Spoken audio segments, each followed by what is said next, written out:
He just wanted to get on the plane home after a long day.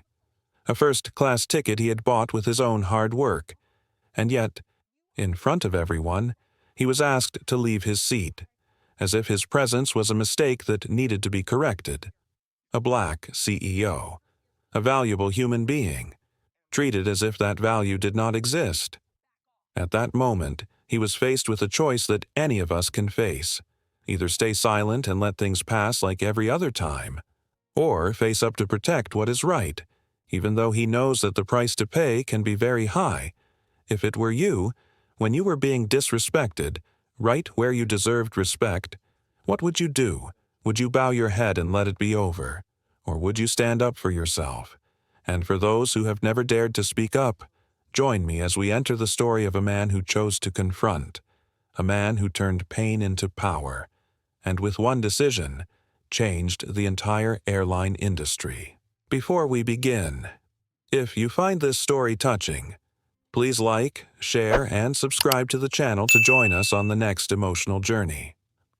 The morning air outside Denver International Airport carried that familiar early fall chill, somewhere around 45 degrees Fahrenheit, the sort of cold that made people pull their jackets a little closer and breathe a little deeper. Inside the terminal, though, the world felt warm, humming, and full of movement. Rolling suitcases clacked against the tile, coffee cups steamed in tired hands. The overhead announcements echoed politely every few minutes, each one fading into the white noise of travel. At first glance, Lucas Bennett looked like any other traveler stepping through the automatic doors of Terminal A. Gray wool coat, simple navy scarf, a leather weekender bag worn from years of use. He moved with the quiet confidence of someone who'd spent half his life drifting from airport to airport. No entourage, no flashy display of status, just a man carrying himself with calm purpose. That was always Lucas. Understated, grounded, steady. But there was something else about him too, an inner strength that didn't need to be advertised. The kind of strength a man learns only through walking through storms he never chose. He paused by the window for a moment, letting the golden morning light wash over the runway outside. A plane was taxiing slowly, its silver body gleaming like a promise. Lucas had always found comfort in airports. They reminded him of his father, of the days they stood behind the chain-link fence watching the jets roar overhead, dreaming of a life bigger than the boundaries drawn around them. Those memories always made him smile. His phone buzzed lightly in his pocket. A text from his assistant's safe, travels today. Sir. Board meeting confirmed for tomorrow. Lucas typed back a quick, thank you, Emily, then continued toward the check-in counter for SkyNova Airlines, the very airline he had spent nearly 15 years building from the ground up. The irony of checking in like an ordinary passenger never bothered him. In fact, he preferred it that way. It reminded him to stay close to the experience of the everyday traveler. And this morning, like every other morning, he planned to fly quietly, unnoticed. Just Lucas, going about another work trip. He didn't expect anything unusual. He didn't expect the sting he was about to feel. He certainly didn't expect the moment that would become the spark of a storm. Lucas stepped up to the first elite counter, offering a gentle smile to the young woman behind it. Her name tag read Melissa. She looked up at him, her smile fading a fraction as her eyes darted from his face to his boarding pass. Good morning, Lucas said softly. His voice always carried warmth, steady, calm, the kind of tone that put people at ease. Melissa blinked twice, then took the boarding pass from his hand. Good morning, sir. Let me just check something. Her fingers froze for a beat too long over the keyboard. Her eyes narrowed slightly, scanning the screen. Lucas noticed the shift in her body language. He'd seen it before far too many times. A hesitation that wasn't about the boarding pass, but about him. Finally, she looked up and cleared her throat. Sir, are you Are you sure this ticket is correct? Lucas tilted his head gently. Correct, yes. I booked it myself. Is something wrong? Melissa bit her lip and lowered her voice.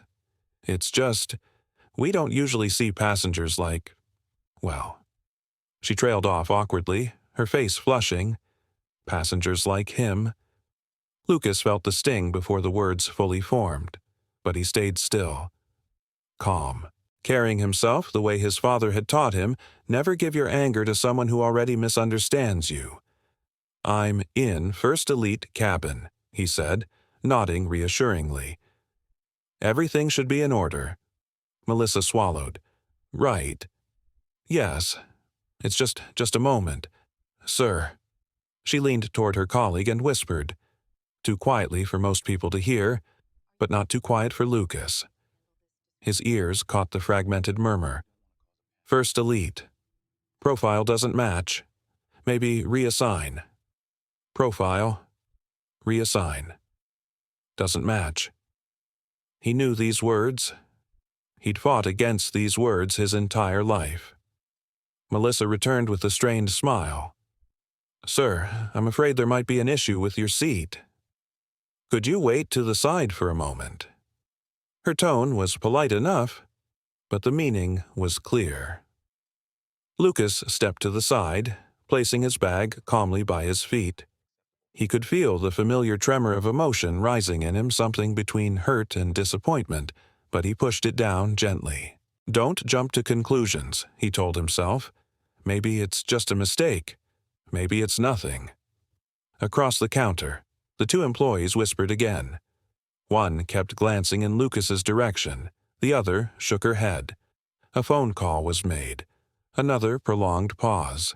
Then, finally, a supervisor in a dark blazer approached him. Sir, the supervisor began, I'm going to need to take a look at your ID. Lucas passed it over. The man barely glanced at the name Lucas Bennett before returning it with a curt nod. Sir, unfortunately, we may need to move you out of the First Elite cabin. It appears you do not meet the required passenger profile for that section. The supervisor said it calmly, flatly, as though he were explaining a weather delay. Lucas stood there, still as stone. The world seemed to quiet for a moment. The airport noise drifted into the background, muffling into nothing but a dull hum. He took a slow breath. Passenger profile, Lucas repeated softly. And what exactly does that mean? The supervisor shifted uncomfortably. It's just company policy, sir. Company policy. Lucas felt a familiar ache in his chest. That phrase had been thrown at him in every phase of his life stores. Banks, restaurants, job interviews. Each time, it meant the same thing. You don't belong here. He lifted his eyes and looked at the man directly, his voice warm but steady. Can you explain which part of your policy says I don't belong in the seat I paid for? The supervisor inhaled sharply, but didn't answer. Your new seat assignment will be emailed to you shortly. You may proceed to security. Lucas nodded slowly. He didn't argue, didn't raise his voice, didn't let the tremor in his chest spill out. Instead, he reached for his bag, thanked the man quietly, and started walking toward security. Every step he took, the weight settled deeper.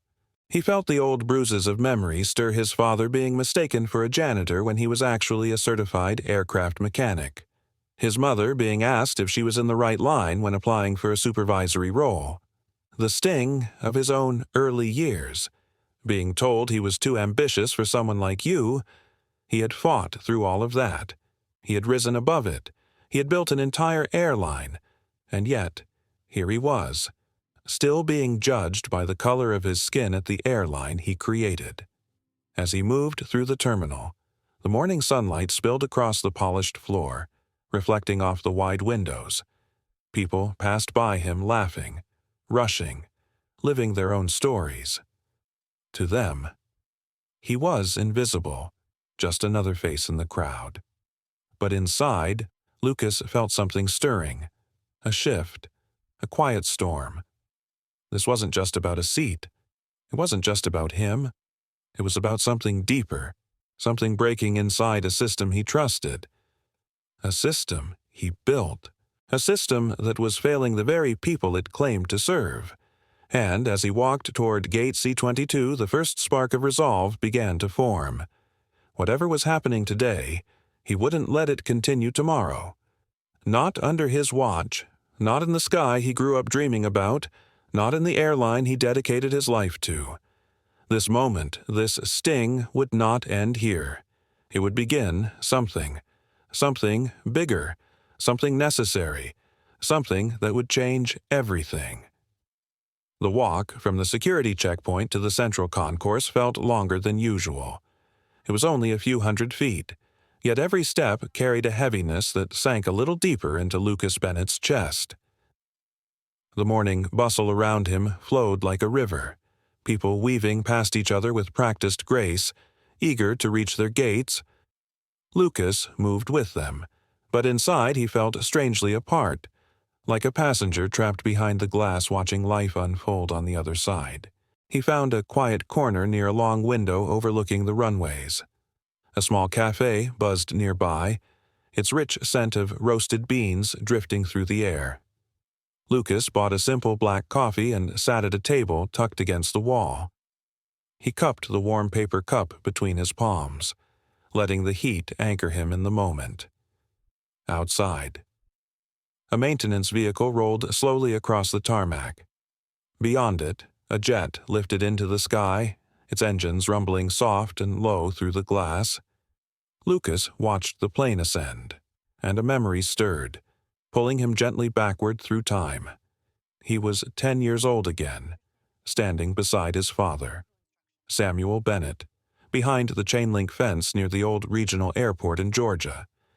Samuel's hand rested on Lucas's shoulder as they watched the planes take off one after another, small silver birds rising into a sky full of possibility. Lucas remembered the way his father whispered the same words every time a jet climbed above the clouds. Up there, son, everyone is equal. No one cares about the color of your skin when the world is so far below. It was a comforting dream for a child, a simple truth he wanted to believe. But as Lucas grew older, the world proved again and again that it was not so simple. He remembered the day his father came home late from the hangar, still wearing his Navy maintenance uniform, smelling faintly of fuel and metal. Lucas had been sitting at the kitchen table doing homework when Samuel entered, shoulders slumped in a way the boy had never seen before. "What happened?" "Dad," he had asked. Samuel sat across from him, rubbing his tired hands together. "They asked me to step aside today. Said a customer didn't feel comfortable letting someone like me work on their plane." Lucas had been too young to fully understand the sting in his father's voice, but he remembered the silence afterward, long and heavy, a silence that tried to hide hurt but failed to. The same silence that now settled in Lucas's chest as he stared at the rising sun beyond the window.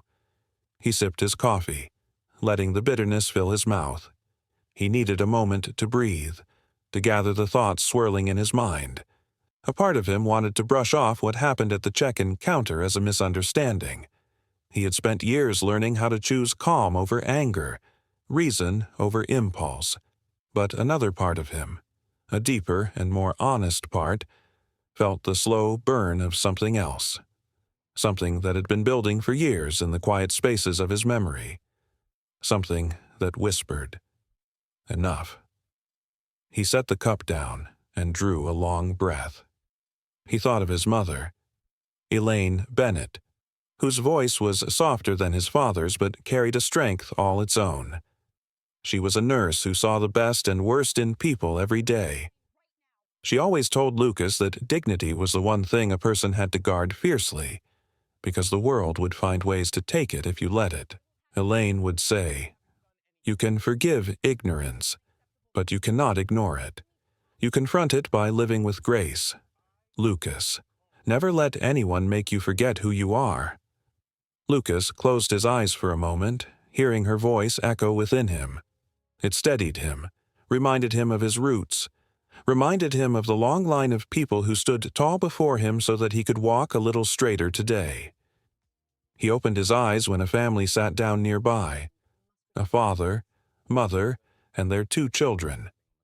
The kids giggled as they shared a muffin, crumbs scattering across the table. The sight softened Lucas's expression. There was a certain innocence in them, a reminder that prejudice didn't come naturally. It was taught silently in actions, glances, hesitations, and words never spoken aloud. He wondered how many children grew up watching moments like the one he experienced earlier without fully understanding them, absorbing the quiet message some people belong, and some do not. Lucas exhaled slowly.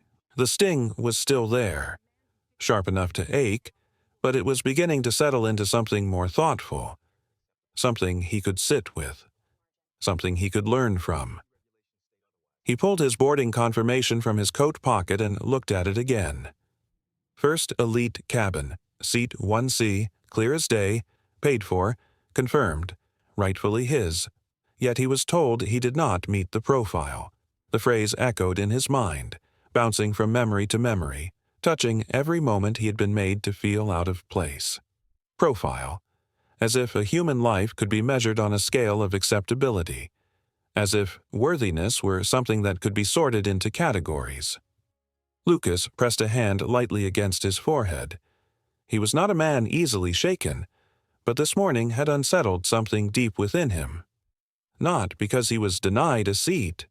He had flown economy more times than he could count, slept upright for hours without complaint during the early days of building his company. What shook him was what this represented, a crack in the foundation of his own airline, a sign that something had gone wrong while he was busy fighting battles in boardrooms and negotiating deals across continents. Somewhere along the way, some part of the company had grown cold, leaning on metrics and classifications instead of humanity. He had tried so hard to build a culture that honored dignity. Yet here he was, facing a truth he wished were not real. He took another long sip of coffee. The cup was half empty now, and the warmth had started to fade. A soft voice interrupted his thoughts. "Sir, is this seat taken?" Lucas looked up to see an older man, perhaps in his 70s, leaning slightly on a cane. His skin was weathered, his eyes gentle but knowing. Lucas shook his head and gestured to the chair. "Please, have a seat." The man sat slowly, adjusting his jacket. He placed a newspaper on the table and smiled. "Travel days are always long. You look like you have a lot on your mind." Lucas offered a faint smile. "Something like that?" The man nodded as if he understood without needing to hear the details. Lucas felt a strange comfort in his presence, as though the stranger had lived long enough to recognize unspoken pain when he saw it. After a moment, the man looked out the window toward the runway. Funny thing about airports. They bring out the truth in people, who they are, what they fear, what they judge. Lucas felt a small jolt in his chest. The words landed deeper than the stranger could have known. He asked gently, "Do you travel often?" The man chuckled. "Used to. Not so much now, but I've seen enough to know the sky can be cruel and kind in equal measure." Lucas studied him quietly. The man turned his gaze back to Lucas, eyes soft but sharp. "Whatever someone said to you today, don't carry it heavier than you have to. Some burdens are meant to be set down, not dragged behind us." Lucas nodded slowly. He was struck by how precisely the man had sensed his mood without knowing the story. It felt almost like a sign, a reminder that every human carries some weight, and sometimes the kindness of a stranger could lighten it enough to breathe. They sat in silence for a while, watching another jet climb into the sky. Lucas felt something loosen inside him, not the hurt, but the heaviness around it. A quiet resolve began to take shape in its place. He was still hurting, but he was no longer lost in that hurt. He knew who he was. He knew what he stood for, and deep down, he knew this moment, painful as it was, would not break him. It would sharpen him. He finished the last sip of his coffee, stood slowly, and offered the older man a grateful nod before heading toward his gate. Gate C-22 waited ahead, and so did the truth he had yet to uncover. The day was far from over, and Lucas Bennett was not done with it. Gate C-22 was already buzzing by the time Lucas Bennett arrived. People crowded around the boarding area, some standing in impatient clusters while others settled into nearby seats, scrolling through their phones or sipping the last of their morning coffee. The overhead screens flickered with flight details, announcing boarding groups in a calm, rehearsed voice. Lucas checked the new email that had arrived moments earlier. His seat reassignment glowed plainly on the screen. Row 32B, center seat, right beside the lavatory. He stared at the words for a moment. Not with shock anymore. Not even anger. Just a quiet, steady ache. The kind that grows from a wound no longer fresh but no less painful. He slipped the phone back into his coat pocket and looked toward the boarding line forming at the gate. The line for the first elite cabin had already begun to move. Crisp suits, leather briefcases, polished watches, feet tapping with the confidence of people who believed they belonged there. He watched as passengers handed over their passes with relaxed smiles. The gate agent greeted each one warmly. When Lucas stepped into the general boarding line, he felt the shift in energy instantly. People glanced up at him, then away again, as though uncertain whether to acknowledge him. A few seemed surprised to see a man dressed as well as he was standing there toward the back of the line, but no one said anything. Silence has always been the easiest reaction when people do not understand. A mother with 2 children stood in front of him. The youngest tugged at her sleeve, whispering something about wanting a window seat.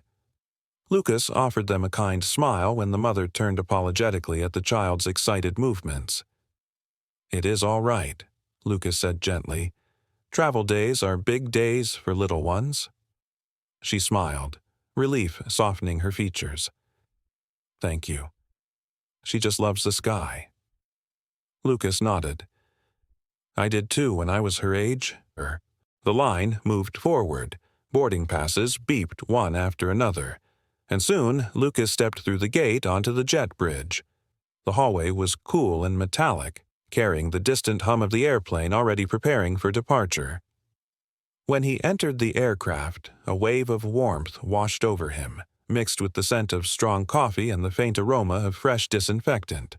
The cabin lights glowed softly, casting a golden shine along the narrow aisle. The first elite cabin was impossible to ignore. Spacious seats facing forward in polished rows, soft blankets neatly folded, champagne flutes glistening on small trays, passengers settling in, comfortably adjusting the plush headrests. Heather Collins, the cabin chief, stood near the front, checking pre-flight details on her tablet. She glanced up as Lucas passed, and a clipped, polite smile appeared on her face. Her eyes held no warmth, only the restrained professionalism of someone who did not intend to acknowledge a mistake. Lucas dipped his head slightly in greeting. She returned the gesture with none of the softness she gave to the other passengers. He continued walking toward the back, passing rows of comfort and luxury that he had once envisioned for his customers when the airline was born. Each seat passed felt like a quiet reminder that something had fractured in this company, and that the break had gone unnoticed for too long. By the time he reached the middle of the aircraft, the spaces grew tighter, seats narrower, overhead bins more crowded, the noise livelier but less polished. People were settling in with a sense of resigned practicality, the energy more grounded and unguarded. Then he reached the final stretch. Row 32, a row where the air smelled faintly of disinfectant and recycled cabin air, where the low hum of the lavatory door opening and closing would be a steady companion throughout the flight. His seat, 32B, sat squarely in the middle. No window, no aisle. no comfort to rest his shoulders against. 2 passengers were already seated on either side. On the left, a young man with earbuds and nodded politely as Lucas approached. On the right, an older woman in a floral blouse smiled with the kind of kindness that did not need prompting. "Let me help you with your bag, honey," she offered before Lucas could decline. He shook his head gently. "Thank you, ma'am. I can manage." He lifted his bag into the overhead compartment and took his seat, settling into the narrow space. As he fastened his seatbelt, the older woman turned to him. "You headed home or headed out?" she asked kindly. "Out," Lucas replied. "Just a short trip for work?" She nodded thoughtfully. "Well, wherever you're going, I hope it treats you better than this seat does. Middle seats are rough?" Lucas gave a soft smile. "They can be." He paused, looking around the crowded cabin. "But sometimes rough places help us see what smooth places hide." She tilted her head, studying him with quiet curiosity. "You sound like a man who's been through something." Lucas let the silence hang for a moment. "Maybe I have. Maybe we all have in one way or another." She seemed to consider his words, then patted his hand gently. "Well, I hope whatever it is, you find something good on the other side of it." Her kindness landed with unexpected weight. Simple. Genuine. Human. The kind of interaction that reminded Lucas why he had fallen in love with aviation in the first place. Travel had the power to bring strangers together in ways ordinary life rarely did. As passengers settled in, a commotion stirred a few rows ahead. A flight attendant was speaking to a man seated in row 28A. He appeared to be in his 70s, skin dark and lined, wearing a neatly pressed vest and a small cap. His posture was straight, dignified, yet the tension in his shoulders suggested discomfort. "I'm sorry, sir," the attendant said. "There seems to be an issue with your ticket. We may need to move you." The older man frowned in confusion. "Move me? Why, I have been assigned this seat for 2 weeks now." The attendant's tone shifted slightly. "It's just a seating adjustment. Please gather your belongings." The man hesitated, his hand trembling slightly as he lifted his bag. Lucas watched, recognizing the quiet humiliation in the man's eyes. He had seen that look before, too many times. A younger passenger across the aisle whispered loudly to his partner. He probably didn't pay for the right seat. Lucas felt his jaw tighten. The older man was moved further back, placed beside a crying toddler and a mother juggling 2 bags. No explanation, no apology. Just a quiet, subtle relocation to maintain some unspoken image of the cabin. Lucas leaned back, inhaling deeply. This was no coincidence. The pattern was becoming clear, a pattern that stung with every passing minute. Something was systematically wrong on this aircraft, and the truth was beginning to reveal itself in small, painful flashes. The intercom chimed softly as the pilot welcomed passengers aboard. His voice was steady and practiced, but Lucas barely heard it. His mind had begun to weave together the threads, the reassigned seats, the profiles, the glances, the quiet decisions happening behind closed systems. He had built this company to elevate people, to create a sky where dignity was not optional. Yet, somewhere along the way, someone had created a different kind of system inside it, a system that did not see the sky as equal anymore. Lucas closed his eyes for a moment, letting the hum of the engines wash over him. A familiar conflict rose inside him. He wanted to stay calm. He wanted to understand before reacting, but he could feel the weight of something growing within him, a slow, steady pressure that pushed against the boundary of his restraint. Not yet, he told himself. Observe first. Understand first. Then act with clarity. As the plane pushed back from the gate, Lucas opened his eyes and looked again at the passengers around him.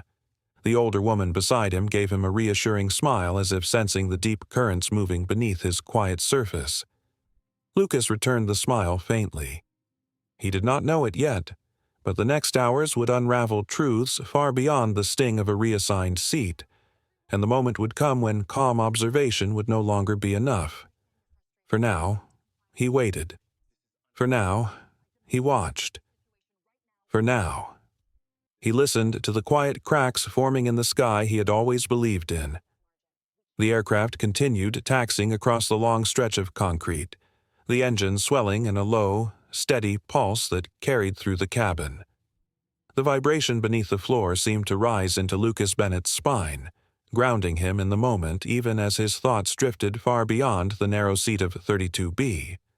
Across the aisle, the older man who had been reassigned earlier sat quietly, his hat folded in his hands. There was a certain dignity in the way he held himself. Despite the discomfort of the cramped row, a young boy in the seat ahead peeked over the headrest, studying him without understanding the weight of what had just happened. The older man offered the child a gentle nod, the kind that held decades of patience. Lucas watched silently. It was the same pattern he had been noticing since the moment he stepped into the terminal. Small shifts in treatment, subtle changes in tone, people being moved, questioned, reassigned, all under the veneer of routine adjustments. He had seen discrimination before, both blatant and hidden, but here it was dressed in soft words and polite smiles. That made it even more dangerous. The engines roared louder as the flight prepared for takeoff. The cabin pressure changed slightly, a sign that the crew was sealing the doors. The overhead lights dimmed just a touch, creating a calm, warm glow that contrasted with the unease gathering in Lucas's chest. The older woman seated to his right adjusted her blanket and leaned slightly toward him. "You look like you're carrying something heavy," she said softly. Her voice held no expectation, only concern. Lucas paused before responding. "Some moments remind you of things you thought you'd already healed," he said quietly. She nodded with understanding. Wounds have long memories. Before they could speak further, Heather Collins walked past them, checking seatbelts and overhead bins. Her presence made the row stiffen slightly. Her posture was crisp, precise, each movement practiced. She glanced at the older man in row 28, then at Lucas, and quickly turned away. Lucas caught a flicker in her expression. Not guilt, exactly, more like calculation. He straightened slightly in his seat. The plane slowed at the end of the runway, pausing before the engines began their full-throttle climb. A gentle hush settled over the passengers. Even children fell quiet as the aircraft pushed forward with growing force.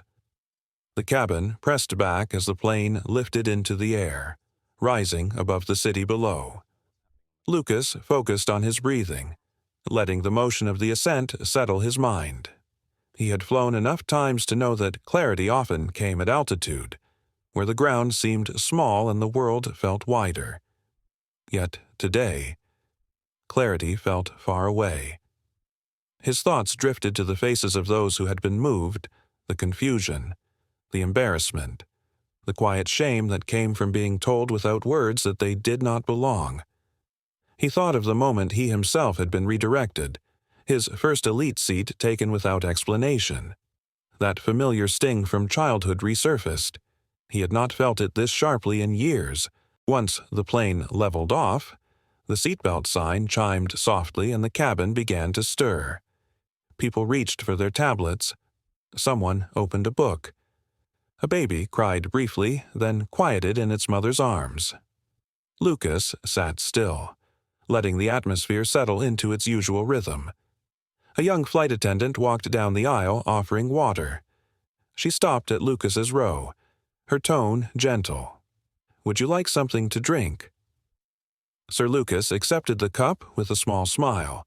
Her eyes lingered with a trace of hesitation, as if she sensed something in him she could not quite name. She glanced toward the older man in row 28, then leaned slightly closer. Her voice lowered. This isn't the first time something like this has happened today. Lucas turned his head toward her, attentive but calm. I see. She looked around before continuing. I'm not supposed to say anything, but I wanted you to know. You weren't singled out by accident. Lucas held her gaze. Thank you.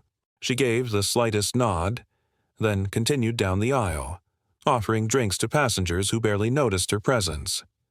The older woman beside Lucas whispered, Some people speak truth even when they're afraid.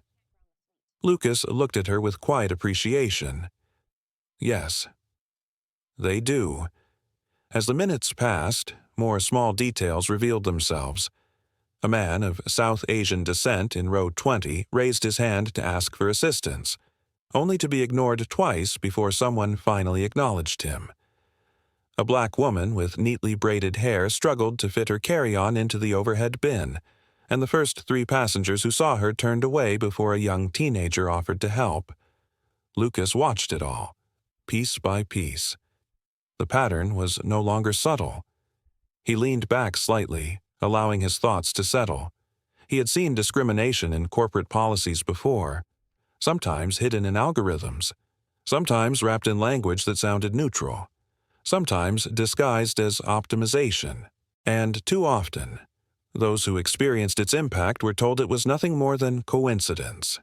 But what he saw in the last hour was not coincidence. The older man in row 28 shifted in his seat, wincing slightly. Lucas loosened his seatbelt and leaned toward him. Are you comfortable, sir? He asked quietly. The man raised his eyes, a tired smile touching his face. Comfort is relative, but thank you for asking. Lucas offered a respectful nod. If you need anything, please let me know.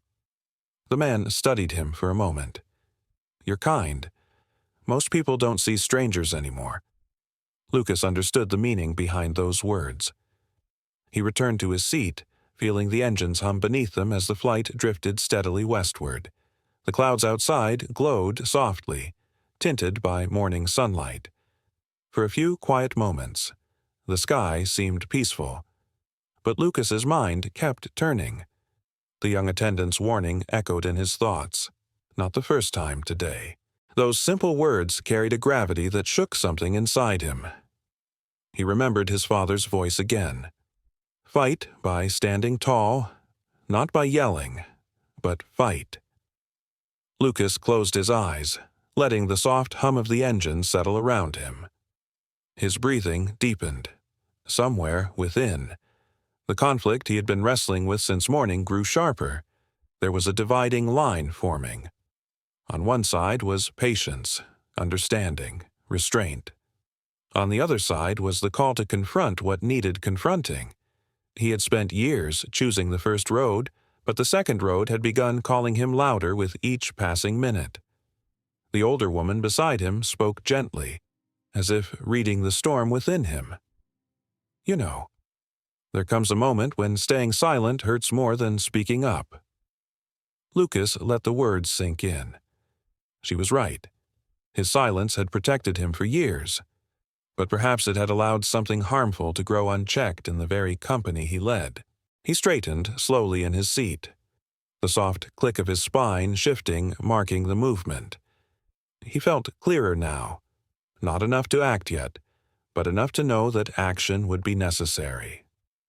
He took in a slow breath and opened his eyes. The aisle was calm again. But beneath that calm, a truth was bubbling toward the surface. This flight was revealing more than an inconvenience. It was exposing a fault line, a fracture in the culture of Sky Nova Airlines, and if it continued, it would fracture more than just a company. It would fracture trust. It would fracture dignity. Lucas was not a man who allowed fractures to spread. He just needed to understand the full shape of the break before he addressed it. As he looked out the window at the clouds, he knew one thing with certainty. The sky may make people feel small, but it also has a way of bringing truth to light. And the truth on this plane was rising, inch by inch, toward a moment he could no longer walk away from. The sky outside the small cabin window shifted into a softer shade of blue as the aircraft settled into its cruising altitude. A calm announcement came from the cockpit, assuring passengers that the flight would remain smooth for the next hour. The words were routine, familiar, almost comforting. But nothing inside Lucas Bennett felt calm. He sat in 32B, hands resting loosely on his lap, eyes observing every detail around him: the clink of a beverage cart, the soft rustle of newspapers, a faint cough from somewhere behind him. All ordinary sounds, yet beneath them ran an undercurrent of tension he could not ignore. The older man who had been moved from row 28 shifted again, wincing as he adjusted his position. The aisle was narrow, yet it carried echoes of discomfort that seemed to grow with each passing minute. Lucas watched the young flight attendant from earlier move deliberately through the cabin, her face tight with something that looked almost like worry.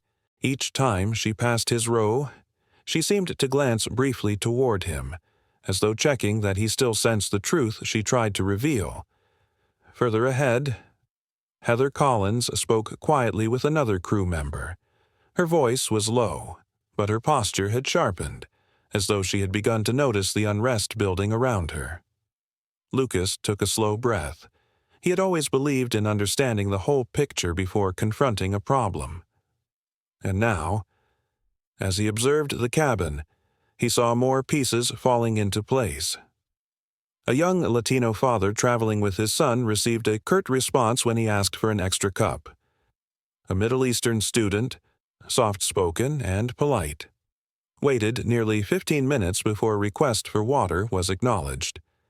The seating map for the rear of the aircraft revealed an unusual clustering of passengers of color, as though quietly arranged instead of naturally distributed.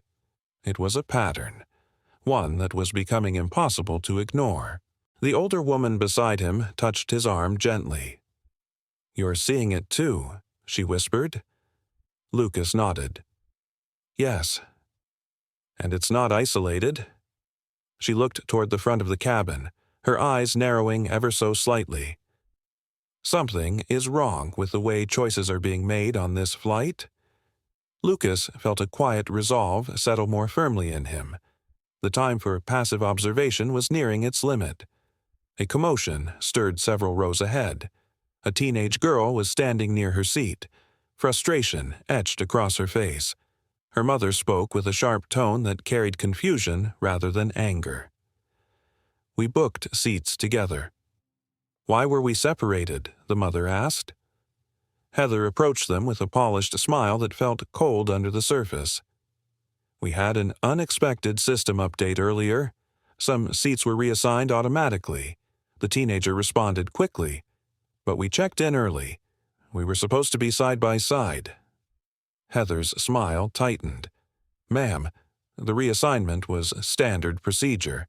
The girl's eyes moved to the empty seat beside her mother, a seat now occupied by a man who stared stubbornly at his phone, unwilling to meet their gaze. Lucas watched Heather carefully. Her expression never changed, but her posture carried a defensive stiffness, the same stiffness he had seen earlier when she brushed past the older man, when she looked at him, when she made choices that favored some passengers and marginalized others. Lucas unbuckled his seatbelt slowly. The older woman touched his arm again. "What are you going to do?" He gave her a calm smile. "Just going to ask a question." He stood, feeling the aircraft subtly shift beneath him.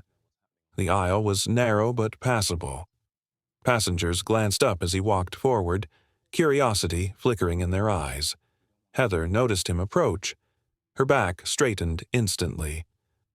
"Sir, please remain in your seat unless it's necessary," she said with a voice that carried a polished authority. Lucas stopped a few steps away from her. He kept his tone even, his posture steady, his expression calm. "I'd like to understand the seating adjustments made today," he said softly. Heather blinked, caught off guard by the question asked so directly yet so gently. "As I mentioned, sir, It was an automated system response. Is that so? Lucas asked. Then why do the adjustments seem to affect passengers of color more frequently than others? A ripple of whispers spread down the aisle. Heather's face tightened. Sir, I assure you, there was no intention. I did not say intention. Lucas replied, I'm asking about impact. Silence expanded around them like a slow-moving wave. Passengers nearby began to lean in, listening. Heather struggled for a response. I cannot discuss system settings with passengers. Please return to your seat. Lucas studied her calmly. I will. But before I do, I would like you to confirm whether the reassignment was reviewed manually at any point this morning. Heather hesitated, and the hesitation itself was an answer. The young flight attendant who had spoken to Lucas earlier stood a few rows back, her face pale. She looked at Heather, then at Lucas, and her expression folded into something fragile, something like fear. Lucas understood then that she knew more than she could safely say. Heather's voice sharpened slightly. Sir, you are interfering with crew operations. Lucas held her gaze. His tone remained gentle. I'm asking for clarity, nothing more. Passengers began to murmur openly. Questions sparked between seats. A young man in row 30 whispered loudly, He's right. Look around. Another voice from row 27 added, I got moved too. No explanation. Heather glanced around nervously, sensing the shift. Her composure faltered for the first time. Sir, please, she said quietly, as though lowering her voice could shrink the moment. Lucas softened his expression. I'm not here to escalate anything, but I won't pretend not to see what's happening. A long silence stretched between them. Finally, Heather stepped back with a stiff breath. Please return to your seat. I will speak with the captain. The words were not an admission, but they were not a denial either. Lucas inclined his head and returned calmly down the aisle. Passengers watched him with quiet respect. Some gave him small nods, as if grateful that someone had spoken up. When he reached 32B, the older woman looked at him with a knowing smile. You didn't raise your voice, she said, but you raised the room. Lucas lowered himself into his seat. Sometimes the truth doesn't need volume, just clarity. The older man in row 28 looked back toward Lucas and nodded, his eyes shining with gratitude that needed no words. Lucas rested his hands on his knees, feeling the cabin shift again as the aircraft began a slow turn toward its next waypoint. There was still a long journey ahead, questions still unanswered, tensions still simmering under the calm surface. But something had begun, a quiet rebellion, not of anger, but of acknowledgement. And it was only the beginning of the moment that would reshape everything that came after. The cabin felt different after Lucas returned to his seat. It was subtle, the way a room changes when someone finally says the words everyone has been silently swallowing. There was no cheering, no loud agreement, no applause, just a quiet shift in the air, like people had begun seeing through a fog they didn't realize was clouding their view. The older woman beside Lucas watched him with gentle pride. She didn't speak right away, but her presence felt warm, grounding. You handled that with grace, she finally murmured. Lucas offered a small smile. I didn't aim to cause trouble. You didn't, she replied. You pulled back a curtain. That is different. He appreciated her words more than he expected, a few seats ahead. The young flight attendant moved carefully through the aisle again, but now her eyes carried a different tension. When she handed someone a napkin, her fingers lingered as if her mind was somewhere else. When she collected an empty cup, her shoulders stayed slightly hunched. Something was weighing on her. Lucas watched her discreetly, not out of suspicion, but concern. She seemed caught between duty and conscience, and he recognized the expression all too well. There are moments in life when a person realizes the truth of a system they serve. Moments when fear and clarity collide. As the engines hummed softly beneath the plane, Lucas looked around the cabin. The Latino father now sat quietly with his son, both sipping water from small plastic cups. The Middle Eastern student leaned against the window, his expression thoughtful. The older man who had been moved earlier rested his eyes, but his posture remained upright, as if he were keeping dignity intact even in sleep. People were watching each other more now, watching the crew, watching Lucas. The atmosphere had shifted from resignation to awareness. Awareness is powerful. It grows, it spreads, and once awakened, it doesn't go back to sleep easily. About 20 minutes passed before Heather reappeared. Her walk was brisk, her expression guarded. She avoided making direct eye contact with anyone until she reached the front of the cabin again. A soft announcement came from the intercom. "Ladies and gentlemen, this is your captain speaking. We appreciate your cooperation during this flight. We are currently reviewing a small issue with our internal seating system. Our crew is working to ensure all passengers are comfortable. Thank you for your understanding." The message was vague, smooth, carefully worded. Lucas felt a shift in his chest.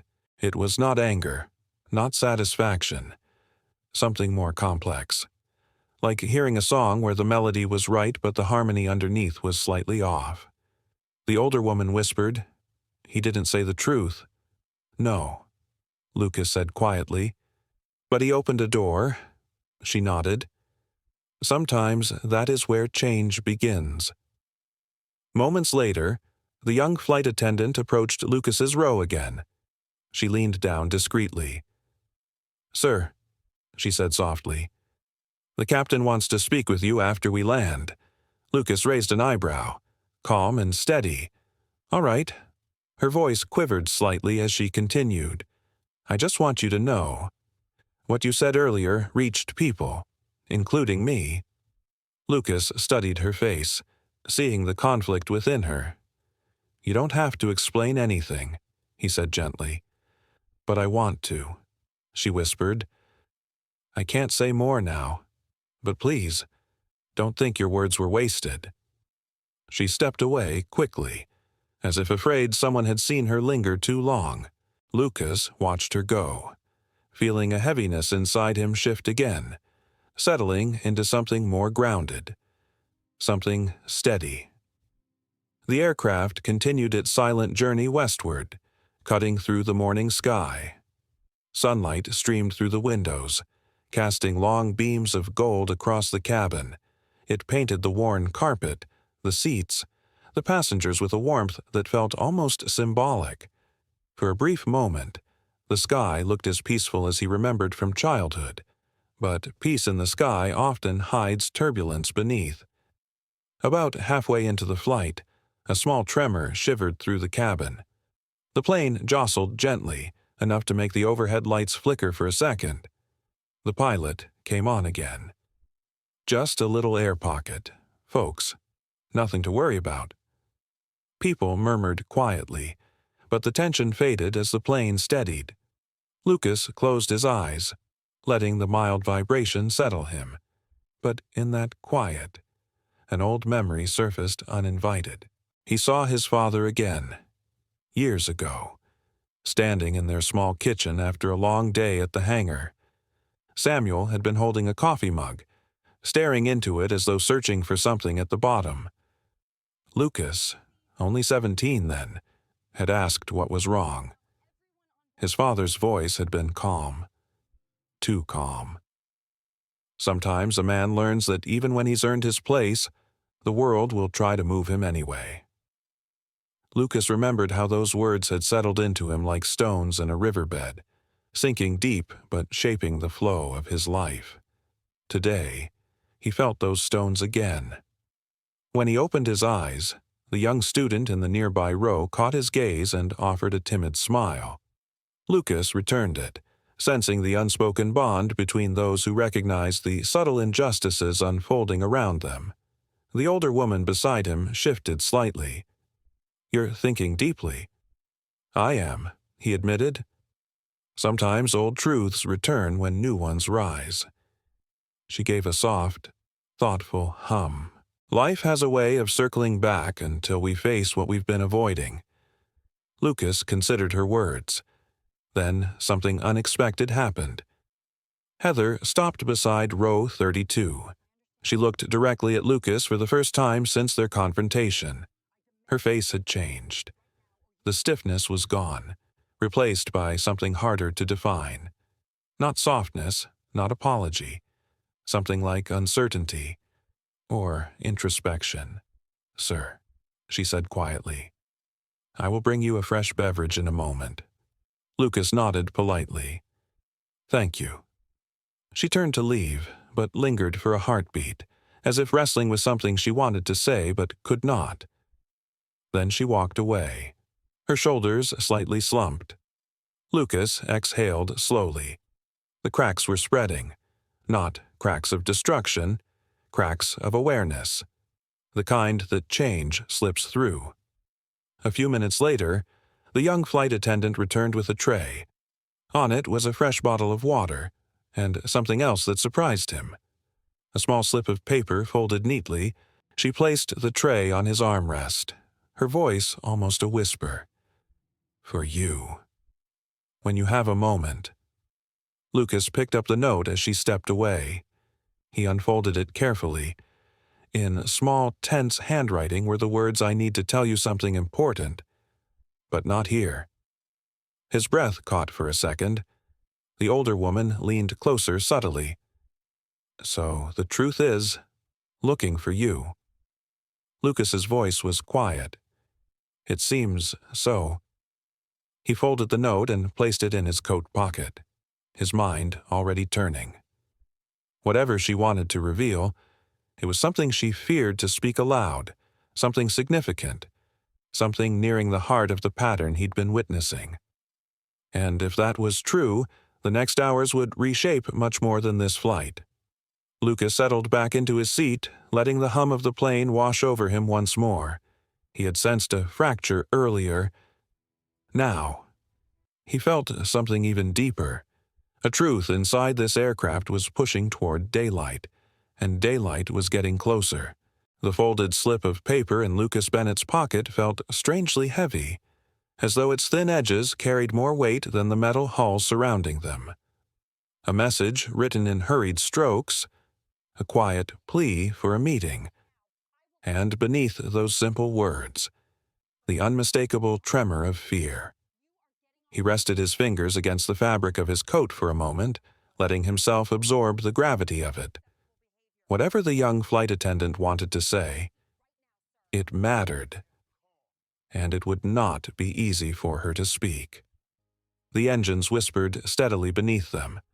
The cabin lights glowed softly, painting calm across faces that had become more alert since earlier events.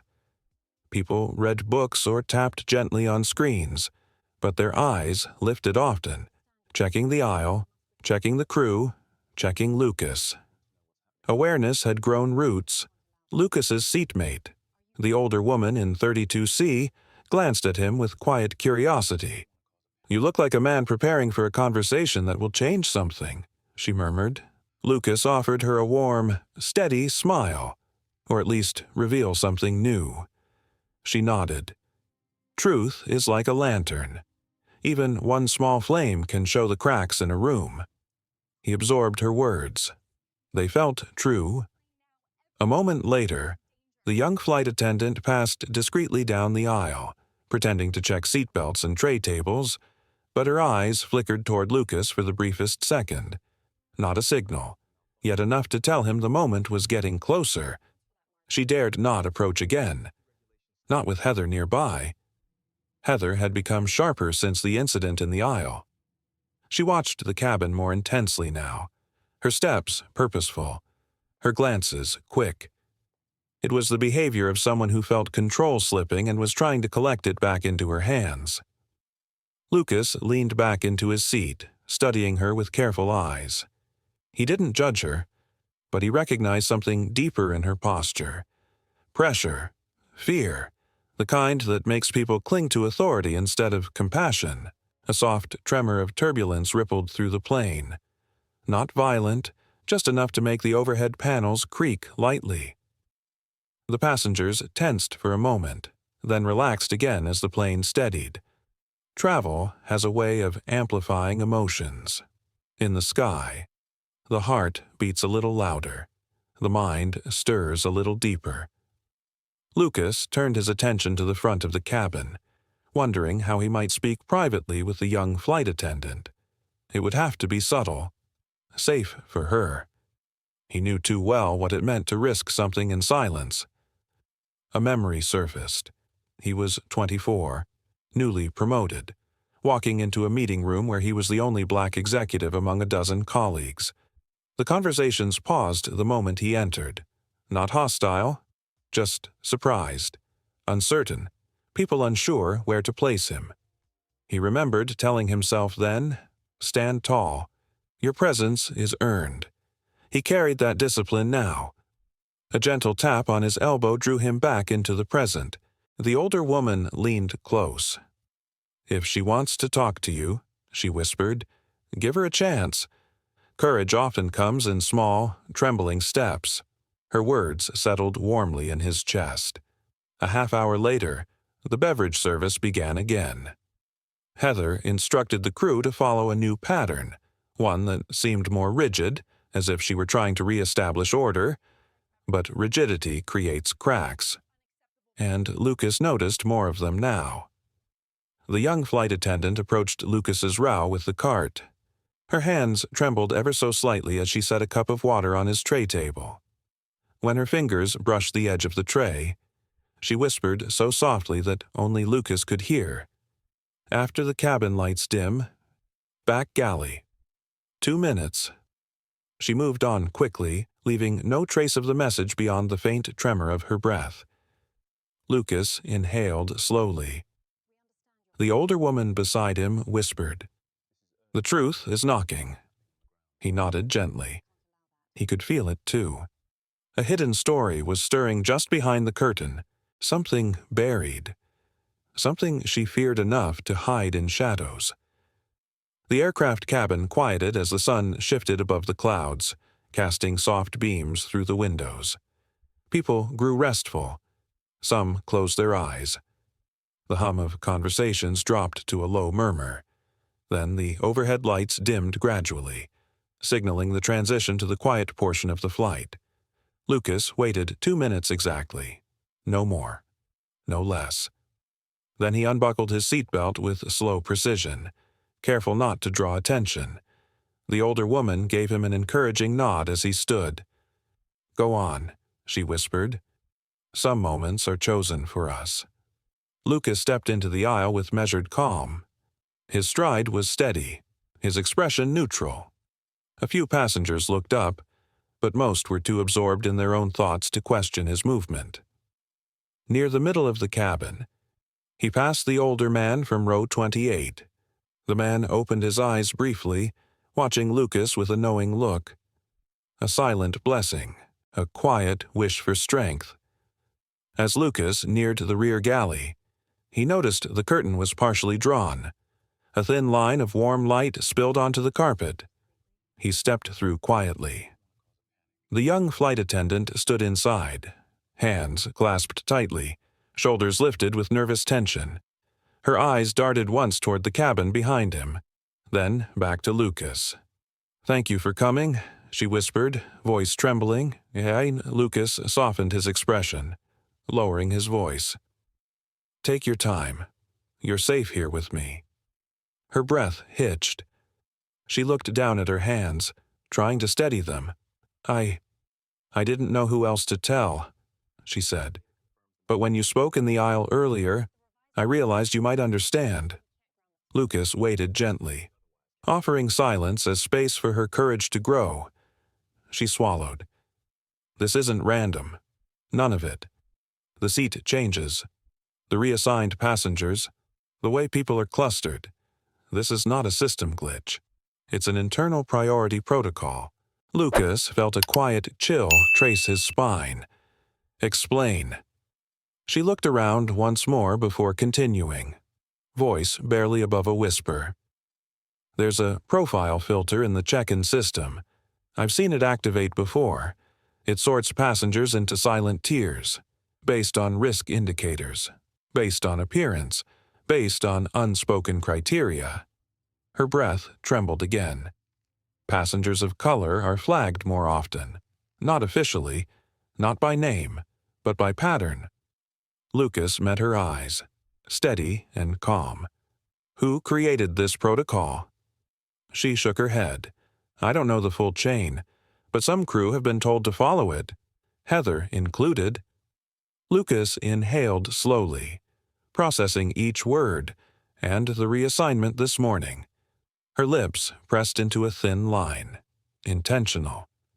You were moved, sir, not by the system, by a manual override. Lucas's chest tightened. Why, he asked gently. She looked into his eyes, her voice cracking. Because someone decided you didn't match the expected profile for the first elite cabin. The words hung between them, heavy and raw. Lucas didn't move. He didn't speak. He simply let the truth settle into him like a slow burn. The young attendant wiped a tear from her cheek. I'm sorry. I didn't want to be part of this, but I can't stay quiet anymore. Not after seeing what they did to you, and to that older man, and to others. Lucas reached out, placing a comforting hand on her shoulder. His touch was gentle, steady. You did the right thing by telling me, he said softly. That takes courage. She lowered her head, battling tears. I want to do my job with dignity. I want passengers to feel safe, not judged. Lucas nodded. Dignity is worth fighting for. She looked back up at him. What will you do? Lucas held her gaze, and the truth that rose in him was calm, strong, and unshakable. I will bring this into the light, he said, but no one will know your name unless you choose it. A tremble of relief passed through her shoulders. She whispered, Thank you. Footsteps approached from the opposite side of the curtain. Firm. Familiar. Heather's voice followed. Is someone back there? The young attendant stiffened. Lucas straightened, his expression composed, his body poised between truth and confrontation. The curtain shifted. Heather stepped through, and in that moment, only one thought filled the air. Everything was about to change. When Heather Collins pushed through the galley curtain, the air inside the narrow space shifted instantly. It was not loud or dramatic, but a quiet, tightening shift, like the moment before a string snaps. Her posture was rigid, her jaw set, her eyes sharpened with suspicion. She stopped when she saw Lucas Bennett and the young flight attendant standing together, their faces too composed, their bodies too still. Her gaze flicked between them, reading tension she could not yet interpret. What's going on back here? Heather asked, keeping her voice low yet edged with authority. The young attendant stepped back instinctively, shoulders tightening, eyes wide.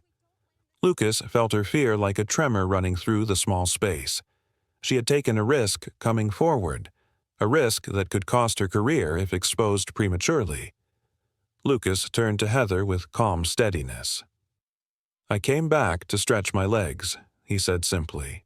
His voice was gentle but controlled, not evasive, not submissive, just steady, like a man who refused to be intimidated by tone or posture. Heather narrowed her eyes. Passengers are not allowed in the galley during service hours. Lucas offered a polite nod. Then I will return to my seat. The young attendant exhaled quietly, as if his calm had created a protective shield around her.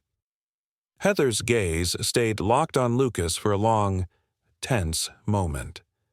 Her eyes probed, searching for a sign of defiance or hidden motive. She sensed something happening, something just beyond her reach. Finally, She stepped aside slightly, though her jaw remained clenched. "Please, do so." Lucas gave the young attendant a seemingly casual nod of thanks, then moved past Heather, stepping back into the aisle. The cabin lights were dim, and many passengers were finishing their meals or resting with headphones on. As he walked back toward row 32, Lucas felt every inch of the aircraft's narrow aisle like a path between two worlds. Behind him, in the galley, a young woman wrestled with fear after choosing truth. Ahead of him, an entire cabin waited unknowingly for a change they could not yet name. The older woman in 32C lifted her eyes when he returned. Relief softened her features. "You came back faster than I expected." Lucas sat gently, buckling his seatbelt. Someone interrupted. Her eyes narrowed. Heather. Lucas did not confirm or deny, but the silence between them was answer enough. "She is a woman who fears losing control." The older woman said softly, "People in fear rarely see clearly." Lucas rested his hands on his knees, letting the vibration of the engine settle into his body. He felt the weight of the young attendant's confession like a stone pressed into his chest. He replayed her words again in his mind. A profile filter, silent tears, manual overrides. Not random, never random, and his reassignment, his removal from the first elite cabin was not an accident but a deliberate decision rooted in the very discrimination he had spent years fighting to dismantle. The truth was no longer a shadow. It had taken shape, and it had a human cost. The aircraft dipped slightly as it crossed a pocket of turbulent air. The cabin rattled gently, lights flickering before steadying again. A few passengers murmured uneasily. Lucas inhaled quietly, grounding himself. The older man in row 28 looked back toward Lucas with a faint nod, as though acknowledging a silent current running beneath the surface of the flight. A current neither of them had asked for, yet both had recognized. About 10 minutes passed before Heather reappeared. She walked the aisle with a controlled step, checking seat numbers with unnecessary precision, as though performing order might restore a sense of control. When she reached Lucas's row, she stopped. "Are you comfortable, sir?" she asked, her tone superficially polite. Lucas studied her expression. "I am. Thank you." She waited, as if expecting him to add something. When he didn't, she pressed gently. "I understand you had concerns earlier. I hope you trust that the crew is handling everything appropriately." Lucas felt the older woman beside him stiffen slightly. She saw the test in Heather's words, the subtle push, the invitation to retreat, but Lucas remained calm. "I will evaluate that based on what I observe," he said quietly. Heather's smile faltered. It was barely noticeable, but Lucas caught it. A hairline crack in her composure. "I hope you enjoy the rest of your flight," she said before turning away. As she walked up the aisle, the young flight attendant appeared briefly from behind the curtain, eyes following Heather's retreating figure with worry. She caught Lucas's attention for a moment, as if asking silently whether she had put everything at risk. Lucas responded with the smallest nod, a message of reassurance, a promise of protection. She disappeared back behind the curtain. The older woman beside him exhaled softly. "You carry yourself like someone who's been through storms before." Lucas smiled slightly, his voice gentle. Storms teach a man how to anchor himself. Her eyes warmed, and how to anchor others. The plane drifted into smoother air again, gliding quietly above the clouds. A few passengers had fallen asleep. The soft glow from window rows painted gentle lines across the carpet and seat backs. Lucas looked down the length of the cabin. The hum of the engine seemed deeper now, like a pulse beneath the world. He knew the confrontation with Heather was no longer the core of what lay ahead. The truth was larger than her, larger than a single flight, larger than a single misjudgment. It was an entire system, quietly built on biases disguised as safety measures. A system that targeted people like him, people like the older man in row 28, people who carried stories of endurance through generations. The note in his pocket pressed against his heart. When they landed, the captain had requested to speak with him, and that conversation would likely reveal yet another layer of truth. Lucas looked out the window. The sun had reached a higher place in the sky, its light bright and unwavering. The older woman beside him followed his gaze. "The sky changes every hour," she said softly. "But truth stays the same." Lucas nodded. "And once seen, it can't be unseen." "Exactly," she murmured. "That is why some people fear it." He closed his eyes for a breath, letting his heart beat slow. He would not run from this truth. He would not bury it. He would not let it hurt those who had trusted him, crew or passengers. He would meet it head-on, as his parents taught him, with dignity, with clarity, with a measured strength that comes from knowing exactly who you are, somewhere near the front of the aircraft. Heather's voice rose briefly in conversation with another crew member. Even her tone sounded strained now, thinner, unable to mask the weight pressing inward. Lucas exhaled slowly. The moment that had been quietly building since the airport was drawing closer. Soon, the landing gear would lower. The wheels would touch the ground. And the truth, once spoken privately in this small metal tube, would have to face daylight. He opened his eyes again, steady and resolved. The sky outside remained calm, but the world waiting below was about to change. The airplane drifted through a quiet stretch of sky, its engines humming a low, steady rhythm that spread through the cabin like a soft pulse. People rested, some with half-closed eyes, others drifting in and out of dreams shaped by altitude and silence. But Lucas Bennett was fully awake. He sat in 32B with the note still tucked in his pocket, his mind replaying the young flight attendant's trembling confession. Each word echoed with a weight he could not ignore. She had spoken not only of a hidden protocol, but of fear that had lived inside her long before today. The older woman beside him watched him gently. "Your thoughts are racing," she whispered. Lucas exhaled quietly. "I'm thinking about her, about what it cost her to speak. Courage has a price," the older woman said, "but silence has a heavier one." Her voice carried a quiet wisdom that reminded Lucas of his mother, Elaine, steady, compassionate, teaching through gentle truths instead of warnings. Elaine used to say, "When someone chooses to tell you the truth, honor the courage it took for them to find their voice." Lucas felt those words now, warm and insistent. Ahead of them, the aisle remained still. Heather moved less frequently, as if retreating into her own thoughts. She checked fewer passengers. She spoke in shorter phrases. She avoided the young flight attendant entirely. That absence of interaction told Lucas everything he needed to know about the tension coiling inside the crew. The young attendant had stepped into danger by telling him the truth, and Heather sensed the shift, though she did not yet know the full story. Lucas folded his hands gently in his lap. He was not angry. He was not impulsive. He was listening, observing, preparing. Some battles required storms, others required stillness. He had to choose the right one.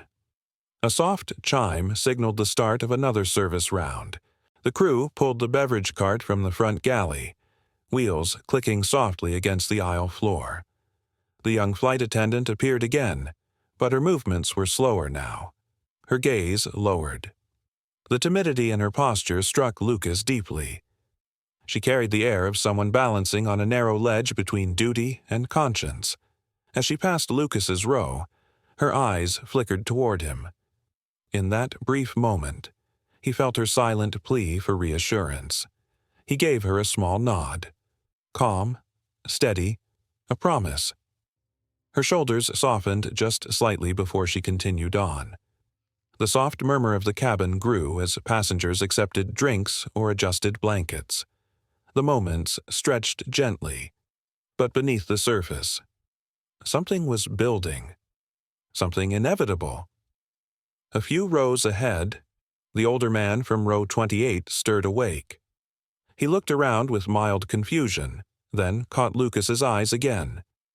"Is everything all right?" he asked, his voice low. Lucas leaned forward slightly. "We are in the middle of understanding something important." The older man nodded slowly, as if he had expected such an answer. Understanding is the first step to change. His voice carried decades of lived truth. The plane glided smoothly forward, but inside Lucas's mind, waves of memory rose and fell. He thought of his early days building the company, how he had fought in boardrooms where he stood alone, arguing for diversity not as a slogan but as a structural necessity, fighting for hiring standards that didn't privilege appearance or name, fighting to build a company where dignity was not a reward but a foundation. Yet, somewhere along the way, someone had taken a different path. Someone had hidden behind so-called safety protocols to create a system of quiet exclusion. And they had done it under his name. The thought struck him like a bruise beneath the ribs.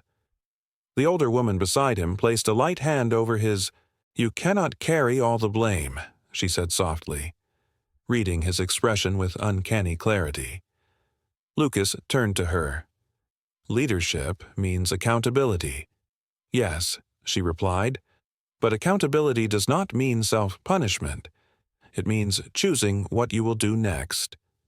Her eyes held steady warmth, a reminder that even in the midst of wrong, goodness remained possible. Before Lucas could respond, the intercom chimed softly. "Ladies and gentlemen, this is your captain. We have begun our gradual descent. Please make sure your seatbelts are fastened."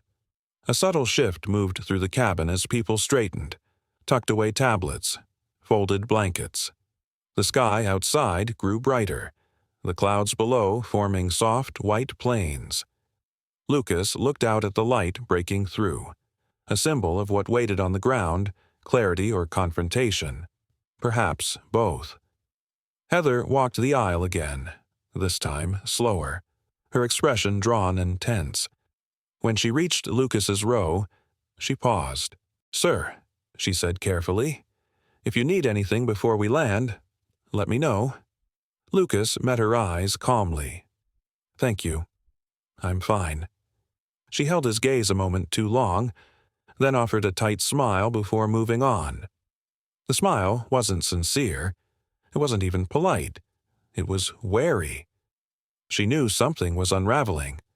Whether she feared the captain, the protocol, or the truth itself, Lucas could not yet tell. The young flight attendant followed behind her, carrying a trash bag, her steps quiet. When she reached Lucas, she paused only long enough to whisper, "Thank you for not walking away earlier." Lucas kept his expression warm. "You were brave. Remember that." She swallowed. "I will try."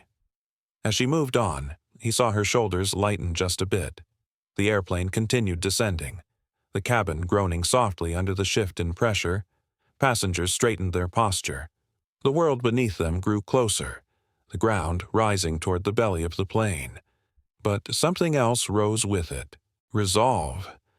Lucas felt it stirring within him, steady, measured, clear. The truth the young attendant had shared would not disappear in the clouds. It would follow them to the runway, into the terminal, into the conversation the captain had requested. The older woman leaned closer once more. "When you step off this flight," she whispered, "your choices will matter. Not just for you, for everyone who has ever felt moved aside." Lucas absorbed her words. They felt like an anchor in rough water. "I know," he said quietly, "and I will not step lightly." Her smile held pride, as though she had known him far longer than the hours they'd shared. good. The world needs people who choose to stand. The plane dipped lower, the engines adjusted their tone, the wings angled into position. Lucas rested his hands on his thighs, inhaling deeply, not with tension, but preparation. He thought again of the young attendant's note. "I need to tell you something important." He thought of the older man who had been moved. Comfort is relative, dignity is not. He thought of Heather's rigid posture. Fear can shape people more than rules do. He thought of his parents, of their quiet wisdom. Stand tall, lead with clarity. Never let anyone strip away your worth. He closed his eyes briefly. He was ready. The landing gear lowered with a heavy mechanical thrum. The runway grew closer, shimmering in the afternoon light. The truth was waiting on the ground, and Lucas Bennett was walking straight toward it. The wheels touched the runway with a long, steady rumble that vibrated through the cabin. The shift from weightlessness to grounded certainty felt almost symbolic, as though the truth itself had been descending alongside the aircraft, arriving with equal force. Lucas Bennett opened his eyes at the exact moment the plane stabilized. There was no jolt of fear on his face, only calm resolve. The kind of calm that comes from knowing a moment long delayed had finally arrived. Around him, passengers exhaled in unison. Some clapped politely, others stretched their arms and rolled their shoulders. The older woman in 32C smiled with quiet relief as she adjusted her scarf. But even in this small moment of collective release, Lucas felt the tension still lingering beneath the surface of the flight crew. Heather moved briskly through the aisle, her expression too tight, her posture too rigid. She avoided eye contact with the young flight attendant, whose steps were slower now, almost timid, as she prepared the cabin for arrival. The captain's voice flowed through the overhead speakers. "Welcome to Chicago. Please remain seated until we reach the gate." His tone was steady, but Lucas sensed something underneath, a softness, a deliberate calm, the kind a leader uses when preparing for a difficult conversation. As the plane rolled toward its designated gate, Lucas's heartbeat remained even. He sat with both hands resting lightly on his thighs. The note in his pocket felt warmer now. The edges softened from the heat of his palm earlier. It felt less like a warning and more like a compass. Beside him, the older woman examined his expression. "You carry peace and determination at the same time," she said quietly. "Not many people can hold both." Lucas gave her a small, grateful smile. "I learned that from people who didn't have the luxury of choosing one." She nodded as though she knew exactly what he meant. The plane slowed to a gentle crawl. The terminal windows drew closer. The ground crew came into view, waving bright orange wands that looked almost like guiding lights. Lucas inhaled deeply. He was ready for the next step. The aircraft stopped with a soft lurch. A chime signaled the unlocking of seatbelts. Passengers rose, stretching and reaching overhead for luggage.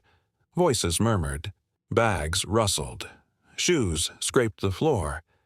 Yet, through the rising movement, a quiet space held Lucas still for one more moment. The older woman touched his arm lightly. "You were meant to be on this flight," she whispered.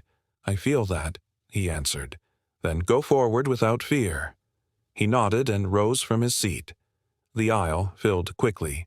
People edged past one another, eager to step back into ordinary life. Lucas waited patiently, unhurried. When it was his turn, he moved gently into the slow-moving line. As he neared the front of the aircraft, he saw Heather standing stiffly near the exit door. The captain was waiting just outside the cockpit, hands clasped in front of him, posture formal but expression warmer than expected. Heather's breath caught slightly when Lucas drew closer. Her shoulders rose a fraction, as though bracing herself for impact. The young flight attendant stood behind her, eyes lowered but watching with quiet hope. When Lucas reached them, the captain stepped forward. "Mr. Bennett," he said, his voice low and respectful. "May I speak with you in the jet bridge?" Lucas nodded. "Of course." Heather hesitated.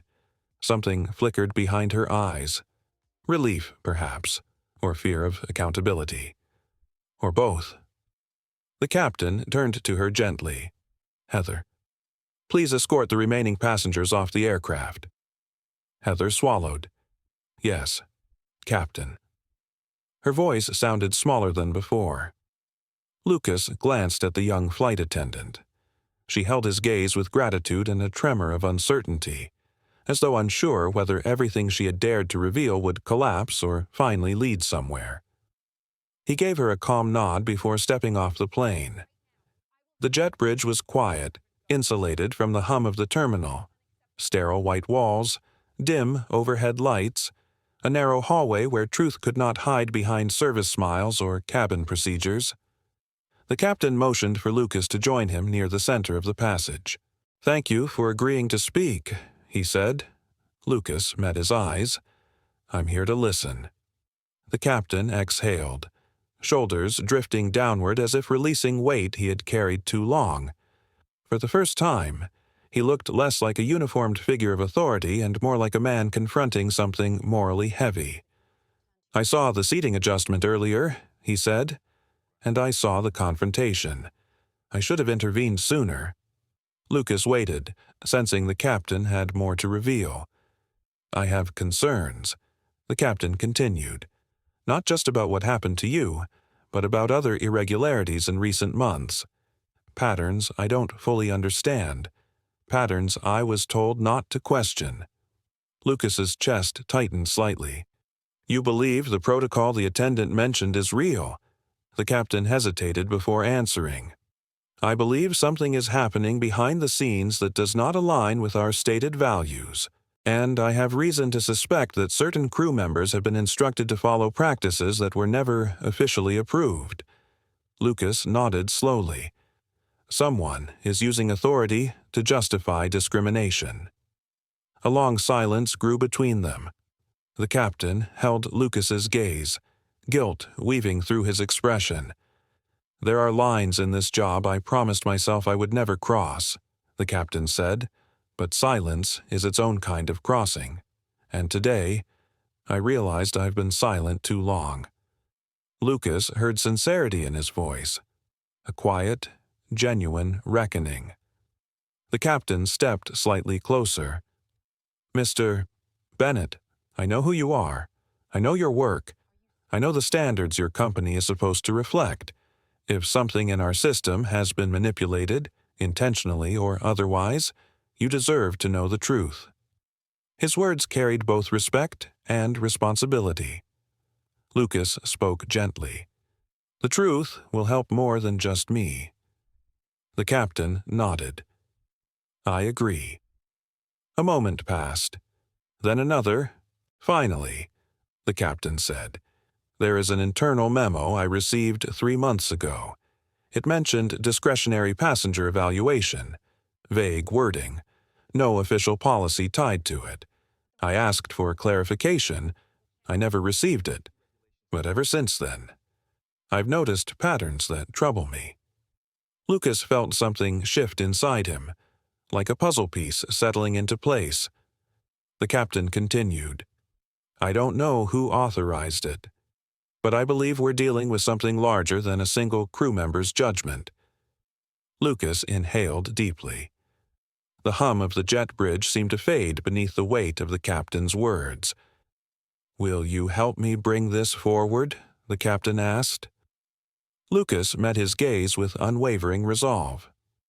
"Yes," he said, "but we must protect the people who spoke up, including that young attendant. You have my word." The captain replied. At that moment, the curtain at the aircraft entrance swayed. Heather stepped into the jet bridge, her face pale. She looked at the captain, then at Lucas. "Captain," she murmured, "may I speak with you both?" Her voice was stripped of the authority she had tried to wield earlier. It held something else now. Fear, and perhaps, finally, truth. The captain nodded once. Come forward." Heather stepped closer, hands clasped tightly, eyes trembling with something that resembled remorse. "I need to tell you what I was asked to do," she said. "And why?" Lucas watched her closely. Her next words would decide whether this story turned toward healing or deeper conflict. The air in the jet bridge grew still. The truth stood only one breath away. For a moment, nothing moved inside the narrow jet bridge. The silence was so complete it felt like a held breath, stretched thin between three people who had each reached a turning point without meaning to. Heather Collins stood closest to the aircraft door, her posture rigid yet fragile at the same time. Her chest rose and fell with uneven rhythm, as though she were standing on ground that no longer felt solid. The captain waited beside her, his expression calm but expectant, and a few steps away. Lucas Bennett watched with a steady, grounded presence that made the air feel less hostile, less ready to shatter. Heather pressed her hands together as though trying to keep them from trembling. When she finally spoke, her voice carried the unsteady weight of someone stepping into truth after years of avoidance. "I need to explain why I reassigned you," she said quietly. Unable to meet Lucas's eyes at first, "I need to say it out loud, even if it costs me." The captain nodded gently, giving her permission to continue. Heather inhaled deeply, her shoulders lifting before falling again. 3 months ago, we received an internal directive. It didn't come through normal channels. No signature, no departmental header, just a digital notice placed in our crew briefing system. It instructed us to follow something called a discretionary screening practice. She paused, searching their faces for judgment. When she saw none, she continued. The wording was vague, ambiguous. It never explicitly said to move certain passengers, but it implied that some profiles warranted deeper caution. It told us to evaluate travelers who appeared out of place in premium sections. She swallowed hard, finally raising her gaze just enough to see Lucas's expression, and I followed it. Her voice cracked with the admission. Lucas did not move or react harshly. His stillness gave her space to continue. "I did not question it at first," she whispered. "We are trained to follow directives, to trust that protocols exist for safety. At least, that's what I told myself every time it felt wrong." She exhaled shakily. "But today, something felt different. When I told you your seat had been reassigned, I felt this tightening in my chest. Something inside me knew I had crossed a line that should never be crossed, and I saw it in the eyes of the passengers. I saw it in the way the young attendant looked at me." A soft tremor of sorrow crept into her posture. "And then I saw it in your voice," she said softly. "You didn't raise it. You didn't accuse me. You didn't humiliate me. You confronted what I did with clarity, and I realized I wasn't following safety. I was following fear." Lucas held her gaze gently, not letting her look away again. Heather's eyes glistened. "I became someone I never thought I'd be. Someone who enforces rules she doesn't believe in. Someone who hurts people because she's afraid to break ranks. I'm not proud of it, but it's the truth." The captain stepped closer. "Heather, why didn't you report this directive to me?" She wiped her cheek quickly, embarrassed by the tear that had escaped. "Because it didn't feel like something we were meant to question. It came through the system like a message from high above. And when I asked our supervisor about it, she told me to follow it quietly. She said it came from executive leadership." Lucas felt a sting of disbelief. "From my company," Heather nodded, her eyes filled with uncertain apology.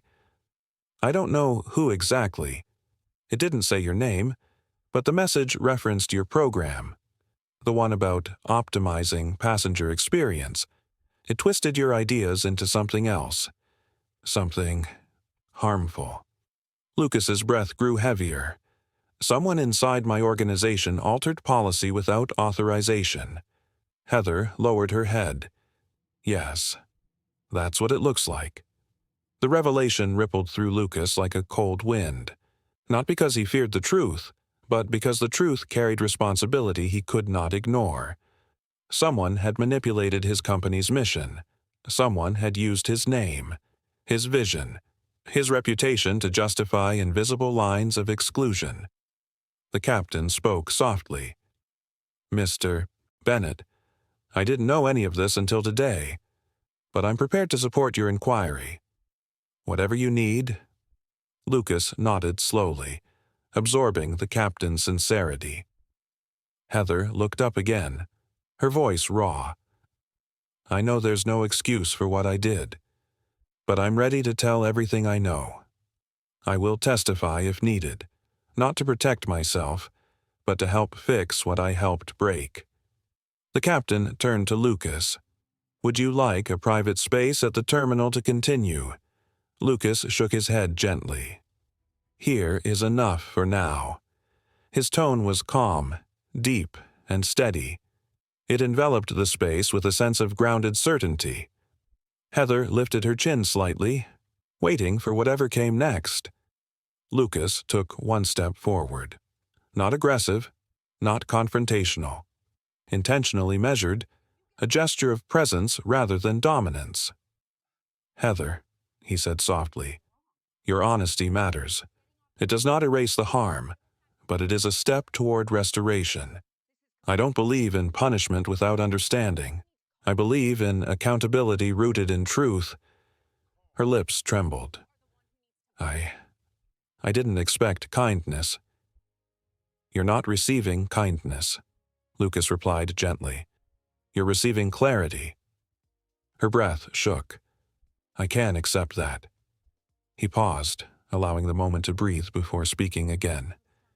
"When people follow harmful practices out of fear, it means the system is broken, not just the individuals in it, but courage starts when someone decides enough is enough. Today, you took that step." She closed her eyes briefly, letting another tear slip down her cheek. The captain spoke next. "Heather, you will need to file a written report, and I'm requesting you be temporarily reassigned to administrative duties while this investigation moves forward." Heather nodded, accepting without protest. "I understand," the captain added. "You will not lose your job for telling the truth. Not while I am responsible for this crew." Relief washed through her features, fragile and real. Lucas took a slow breath. "This is not the end. It's the beginning of a process that will expose what's been hidden, and I promise you both I will not let this be buried." Both the captain and Heather nodded. The truth had finally entered the open air, and for the first time since boarding the flight, a quiet sense of alignment settled inside Lucas. The clouds had parted. The ground beneath felt steady. The path ahead was no longer murky. There was still a long journey to face. But this moment, this confession, was the first step toward rebuilding something broken. Heather stepped back slightly, then whispered, "Thank you for listening." Lucas responded softly, "Thank you for speaking." The captain placed a hand on her shoulder. "You did the right thing." She nodded, composing herself before walking slowly down the jet bridge toward the terminal. Not running, not hiding. Walking forward with the weight of truth and the first fragile threads of accountability. The captain turned back to Lucas. "We should arrange a meeting with airport security and airline management. This needs to be addressed immediately." Lucas nodded. "Let's move forward." As the two men walked toward the terminal together, the afternoon light spilled through the windows, stretching across the floor in warm, steady beams. Light that revealed, light that softened, light that guided. And Lucas knew, without a hint of doubt, that everything was unfolding exactly as it needed to. The terminal lights shone with a muted glow, soft enough to calm the eyes but bright enough to sharpen awareness. as Lucas Bennett and the captain stepped into the secured meeting area beside Gate 47B. The space felt unusually still. It was a room meant for quick debriefs and operational updates, yet today it felt like a threshold. Something quiet but monumental waited inside it. The walls were simple, painted in a muted cream tone. A long, rectangular table sat in the center, flanked by chairs that looked barely touched. A window stretched across one side of the room, revealing a distant view of taxiing aircraft and clouds drifting low across the late afternoon sky. Lucas walked toward the table with steady steps. His posture carried the kind of unhurried gravity that came from years of disciplined leadership. Yet his heart beat with a quiet intensity. It was not the intensity of fear, but of purpose sharpening inside him. The captain closed the door softly behind them. "Management should be here shortly," he said, taking a seat. "I wanted a moment with you before they arrive." Lucas nodded and set his carry-on bag gently beside the chair. "What's on your mind?" The captain leaned forward, elbows resting on the table. His voice softened. "I want you to know I'm committed to seeing this through, not because you are who you are, but because what happened today is something no airline should overlook." Lucas appreciated the sincerity in his tone. "You're leading the way forward," he said. "That matters." The captain exhaled quietly. "I wish I had acted sooner." "Acknowledgement is the start," Lucas replied, his tone warm but grounded. "Most people never get there." The room fell into a brief, reflective silence. Outside the window, a gust of wind brushed the glass, bending the thin shadows across the floor. A soft knock sounded at the door. Two people entered, a woman in a tailored navy suit and a man in a charcoal gray blazer. Their lanyards identified them as representatives from internal compliance and passenger experience operations. Their expressions were composed, but there was tension beneath their professionalism, a stiffness in the shoulders, a polite caution in the eyes. The woman spoke first. "Mr. Bennett, Captain Rhodes. Thank you for waiting. We came as soon as we received the report." Lucas listened quietly, observing their posture, their tone, the way they exchanged small, uneasy glances. They knew something significant had happened. They also knew the person in front of them was not someone to dismiss lightly. The man gestured toward the table. "Please, let's sit." Once everyone settled, the woman folded her hands neatly and began. "We were told there were concerns regarding a seating reassignment and a potential unauthorized protocol being followed by crew members." Lucas remained calm, letting the captain speak first. Captain Rhodes cleared his throat. "There was a directive that bypassed my approval. It suggested discretionary evaluation of passengers whose profiles did not align with expected seating tiers. The wording was vague, but it was used to justify reassigning Mr. Bennett from his first-class seat. The two managers stiffened visibly. The woman asked slowly, "Are you referring to the optimization guidance issued for improving premium cabin security?" Lucas looked at her directly. "I'm referring to a silent filtering system that targets passengers based on appearance rather than behavior." The room fell uncomfortably still. The man leaned forward, concern deepening in his expression. "Mr. Bennett, are you saying this system has been misused?" "I am saying," Lucas responded with measured clarity, "that your directive has been twisted into something discriminatory.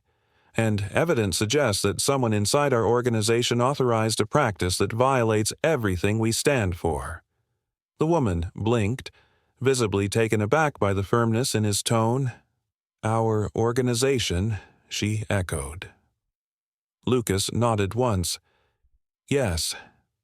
This directive came from a branch of the company I built."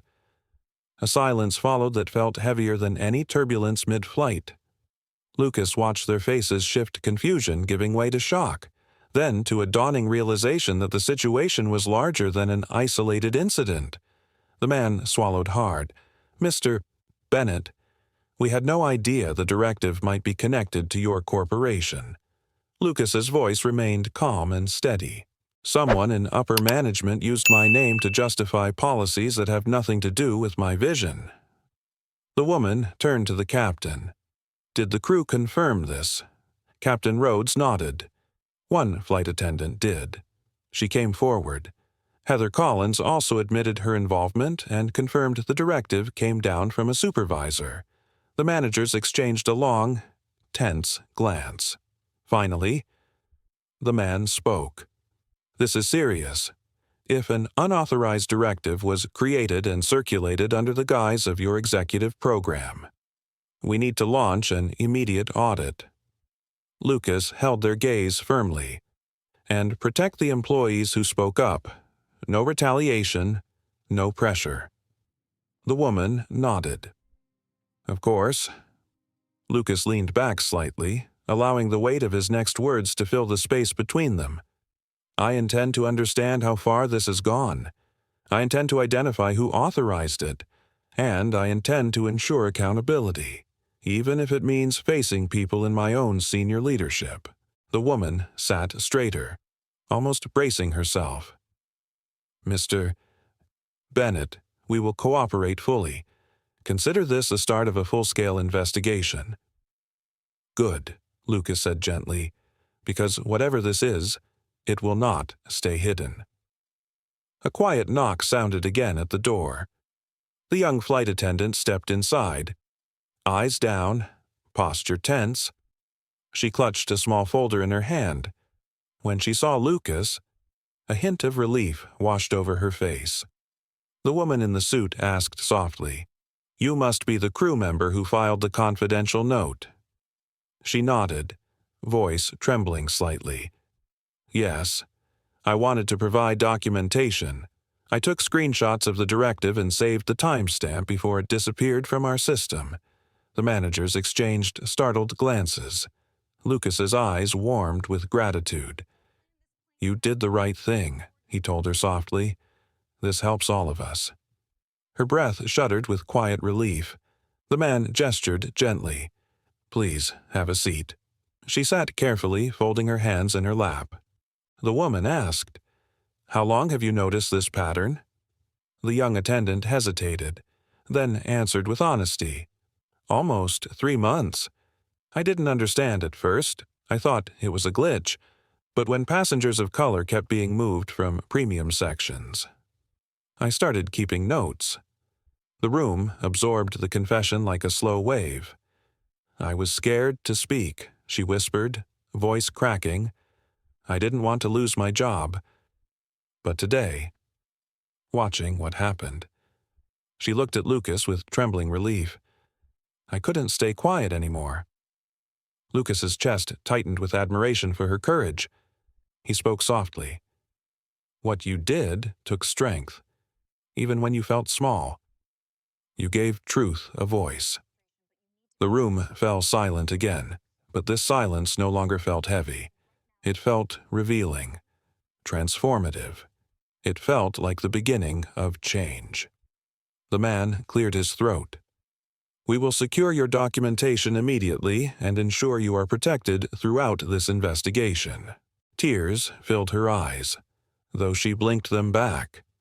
Lucas spoke one final time, his voice deep and calm, carrying the weight of both leadership and compassion. "This moment may feel frightening, but it will lead somewhere better. What you've done today matters more than you know." She nodded slowly, as though finally believing the hope in his words. Outside the window, a plane lifted into the sky, rising above the terminal roofline with gentle determination. In that rising shape, Lucas saw a reflection of what was unfolding in this room: truth taking flight, courage gaining altitude, and a system long left unchecked beginning, finally, to be held accountable. The future had not yet arrived, but its direction had changed. The meeting room gradually emptied as the manager stepped out to initiate the first stages of the investigation. Their footsteps faded down the hall, leaving the space quieter than before. The afternoon light streaming through the large window had shifted toward a gentler hue, soft enough to paint the table in warm gold. The stillness held an unusual weight, like the air after a storm that had not yet fully passed. Only 3 people remained inside Lucas Bennett, the young flight attendant and Captain Rhodes. For a brief moment, none of them spoke. The silence was not awkward, it was reflective. A silence born from the awareness that something important had begun, and none of their lives would return to the way things were before. Lucas looked at the young attendant, who sat with her hands interlaced tightly on her lap. Her eyes were slightly red around the edges, not from crying now, but from the emotional intensity of the past hour. She looked like someone holding herself together with thin, fragile threads.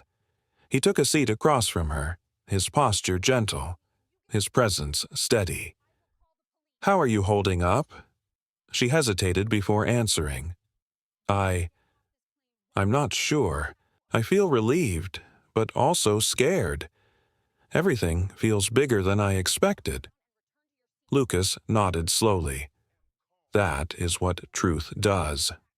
It feels small when it whispers inside you, but once it steps into the open, it expands. She let out a shaky breath. "I didn't think anyone would believe me." Captain Rhodes pulled out a chair and sat beside her. "You spoke with integrity. That's what we believe in." Her head lowered, shoulders softening with the comfort of being heard without fear. Lucas's voice remained calm. "You gave us what we needed to begin correcting something deeply wrong. Your courage was the spark." She blinked, surprised by the word. "Courage?" "Yes," Lucas said gently. "Courage isn't loud. It's not always bold or dramatic. Sometimes it's quiet, sometimes it trembles, but it still pushes forward." Her eyes glistened, touched by the affirmation. The captain leaned back slightly.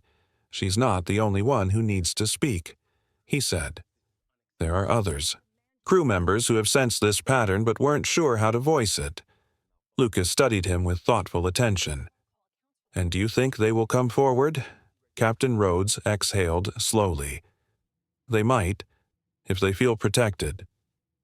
His gaze moved to Lucas. "And if they see leadership standing with them?" Lucas understood the unspoken implication. His presence, his voice, his decision to pursue accountability, these things carried weight far beyond the walls of this room. The young attendant looked up suddenly, as though remembering something important. "There's more," she said softly. "I didn't mention it earlier because everything felt overwhelming. But I overheard a conversation weeks ago. I wasn't sure what it meant at the time." Lucas leaned forward slightly. "Tell me." She clasped her hands tightly. 2 supervisors were in the crew lounge discussing premium cabin allocations. One of them said the new guidance was designed to maintain brand optics. They said certain passengers didn't fit the image executives wanted. Lucas felt a slow, steady tightening in his chest. Brand optics, image, expectations. Words that had nothing to do with fairness. Words soaked in hidden prejudice. The captain spoke next, his voice steady but stern. "Did they mention who issued the guidance?" "No," she said. "But one of them said it came from someone outside airline operations. Someone from corporate partnership consulting." Lucas's eyes sharpened. "Consulting?" "Yes," she whispered.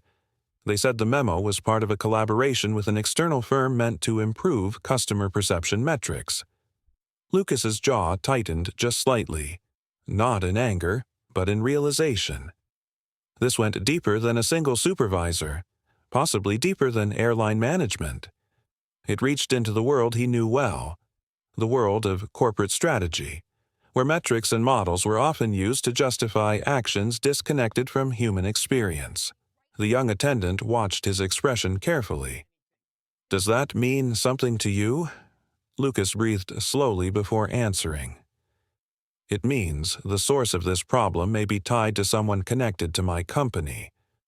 Someone who took ideas meant to elevate fairness and twisted them into something exclusionary. Her eyes widened with understanding. Lucas continued, voice steady. We will find them.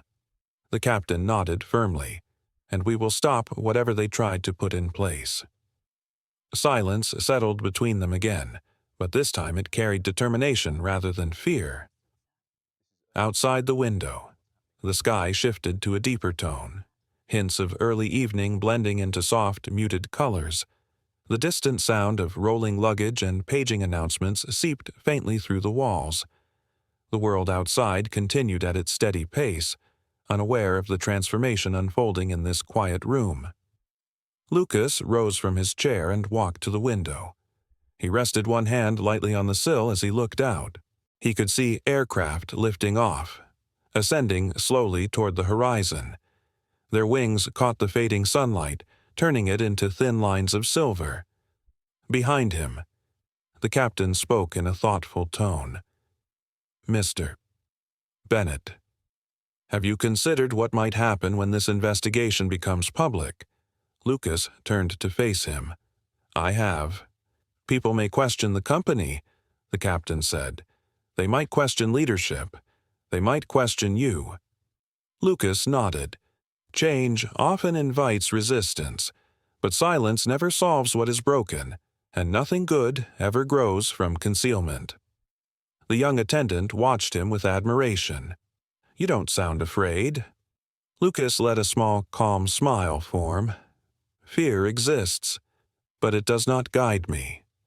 She whispered softly, I hope someday I can be that grounded. Lucas approached her gently, his voice warm and steady.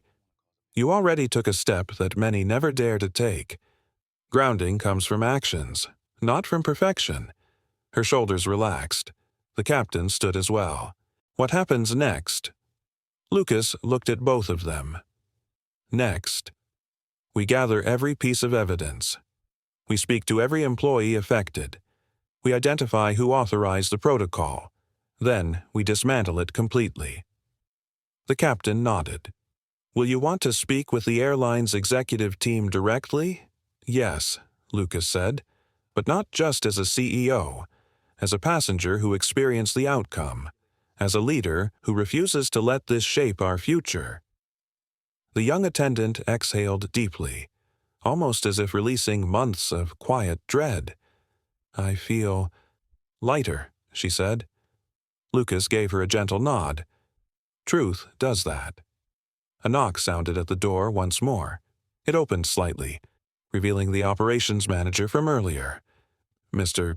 Bennett, he said, we have secured the directive logs, and there is someone who wishes to speak with you privately. Lucas exchanged a brief look with the captain. Who? The manager hesitated. It appears to be someone from your corporate advisory team. They were waiting downstairs and asked if they could meet you as soon as possible. Lucas felt a subtle shift inside his chest. The origin of the directive might be closer than he thought. He thanked the manager and turned to the young attendant. Stay with Captain Rhodes. He will make sure you're protected. She nodded gratefully. Lucas took a slow breath, gathering calm around him as he stepped toward the door. He carried no anger, only purpose. He glanced once more at the fading sky outside the window. The truth had begun its journey, and now it was time to face its source. The hallway that led from the meeting room toward the lower concourse felt strangely quiet. The terminal beyond was alive with movement and echoing announcements, yet this stretch of corridor held an almost reverent silence, as though it sensed the conversation waiting ahead. Lucas Bennett walked with measured steps, neither hurried nor hesitant.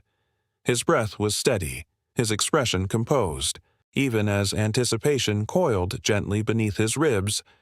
There was no fear in him, only an alertness sharpened by experience, shaped by years navigating corporate rooms where the truth often arrived wearing disguises. When he reached the end of the corridor, the operations manager waited near the elevator. His eyes carried a flicker of uncertainty. "They're downstairs," he said quietly. In the private conference lounge, Lucas nodded his thanks and stepped into the elevator. The doors closed with a soft hush. The descent was slow, almost meditative, with each floor passing like a quiet reminder that he was traveling deeper into a truth that had lived in shadow for far too long. When the doors opened, a warm light filled the hallway. Plush seating, framed art, soft carpeting, a stark contrast to the sterile upper-level room. This part of the airport was designed for executives, partners, and consultants. A place where negotiations were held away from noise and eyes. A lounge attendant stepped forward when she saw Lucas. "Mr. Bennett. They're inside the last room on the left." "Thank you," Lucas said, offering a gentle nod. As he walked, the muffled sound of a distant television played news headlines. Suitcases rolled quietly across the floor. The scent of fresh coffee drifted from the small counter at the corner of the lounge. But Lucas's focus stayed forward, on the frosted glass door with a narrow strip of clear glass in the center. A silhouette sat inside, motionless, waiting. The outline was unmistakable. Graham Lockhart, senior consultant and longtime advisor to Lucas's company. A man known for sharp strategies and eloquent presentations. A man who often spoke of innovation with glossy terminology. A man who understood metrics more intimately than he understood people. Lucas opened the door calmly. Graham rose quickly from his chair, adjusting his tie as though preparing for a speech. "Lucas," he said, offering a practiced smile. "I came as soon as I heard there was a misunderstanding." Lucas stepped inside and closed the door gently behind him. "A misunderstanding," he repeated softly. Graham gestured toward the chair opposite him. "Please, sit. I think we should talk through this like partners." Lucas took the seat, not hurried, not defensive. He placed both hands lightly on the table. "Then, let's talk." Graham cleared his throat. "I understand there was an issue on your flight today, something involving a seating reassignment. I'm deeply sorry for any inconvenience." Lucas held his gaze with quiet steadiness. "Inconvenience is not the word I would use." Graham's smile faltered, but he maintained his composure. "Of course, emotions run high in travel environments. People make mistakes, but I assure you, none of this was intentional." Lucas studied him with thoughtful calm. "You're certain about that?" "Yes," Graham said quickly. "Absolutely.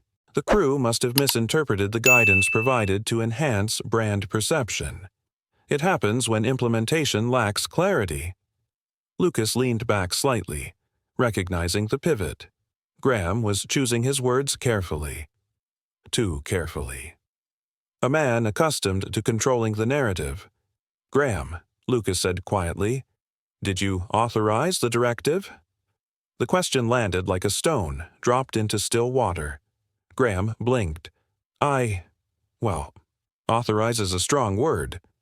"So is truth," Lucas replied. Graham straightened his posture, tension traveling up his shoulders. "We created an advisory note to help streamline passenger experience. It was meant to assist crew judgment, not restrict it." Lucas let the silence breathe for a long moment. "Did you write it?" Graham hesitated. "I drafted the initial framework, but it was meant to be refined before use. If it circulated prematurely, that is not my doing. Yet it circulated," Lucas said, "and it was used to justify discriminatory practices." Graham opened his mouth, but Lucas raised a hand gently, allowing the room to settle again. "There is evidence," Lucas said softly. "Screenshots, timestamps, crew testimony. This was not an accidental suggestion. It was implemented. And people were harmed. A flush crept along Graham's neck. Harmed is subjective. The goal was to preserve brand consistency. Lucas's eyes sharpened, though his tone remained calm. Brand consistency is not an excuse to decide who belongs where. Graham's voice grew defensive. Lucas, you know how public perception works. You've seen the numbers. Consumers expect a certain look for premium spaces. It's not pleasant to admit, but it's real. We were aligning the experience with societal expectations. Lucas felt the words land with cold clarity. Not pleasant, not pretty, but deliberate. He spoke slowly, each word grounded in conviction. Societal expectations do not dictate dignity, and they do not override equality. Graham's composure cracked. I didn't create prejudice. Lucas, I simply navigated it. You amplified it, Lucas said gently. Graham's jaw tightened. If the directive caused issues, we can revise it, reword it, remove the ambiguity. This isn't about wording, Lucas replied. It's about values. Graham exhaled sharply, frustration creeping through. You're approaching this emotionally. Lucas shook his head. No. I'm approaching it with clarity. The room fell into a deeper silence, thicker this time. Outside the glass window, aircraft lights blinked across the dusk horizon. Lucas spoke again, voice low and steady. Graham, you used my program as cover. You invoked my name. You crafted a directive that reinforced exclusion while pretending to optimize experience. Graham's lips parted, but he did not speak. And you placed flight crews in positions where they had to choose between obeying a harmful instruction or risking their jobs. That is not leadership. It is manipulation. Graham sank into his chair, eyes darting to the table, then to the window. His polished confidence slipped, revealing a man who had believed he could shape perception without consequence. Finally he said, voice subdued, I did what I thought would elevate the brand. Lucas responded softly. You did what wounded it. Graham swallowed hard. What happens now? Lucas stood slowly, not with anger, but with certainty. An investigation will proceed. You will provide every document, every draft, every communication tied to this directive. Transparency is no longer optional. Graham looked defeated. Will you remove me from the advisory team? Lucas considered his answer with care. You removed yourself the moment you placed metrics above humanity. Graham's breath faltered. Lucas stepped toward the door. You may begin your written statement now. I'll expect a full report ready by morning. Graham nodded weakly. Before leaving the room, Lucas paused. Graham, accountability is not punishment. It's the pathway to change. I hope you choose it. The door closed softly behind him. As Lucas walked back through the lounge, the overhead lights grew warmer, shifting toward evening tones. His footsteps were unhurried, grounded, steady. He felt neither triumph nor anger. He felt alignment. Truth had surfaced. The architect of the hidden directive had stepped into the light, and the path toward transformation had begun. When Lucas stepped into the elevator to return upstairs, he exhaled a long, centered breath, not of relief, but of readiness. There was still more to face, and he would face it fully. When the elevator rose back toward the upper concourse, the faint hum of its motor blended with Lucas's steady breathing. The small space felt almost warm, filled with the quiet heaviness that came after confronting a truth long concealed. He stood without tension, his hands resting loosely at his sides, eyes focused on the glowing numbers above the door. Each passing floor felt like a gradual reemergence from a deep, shadowed place into a clearer world.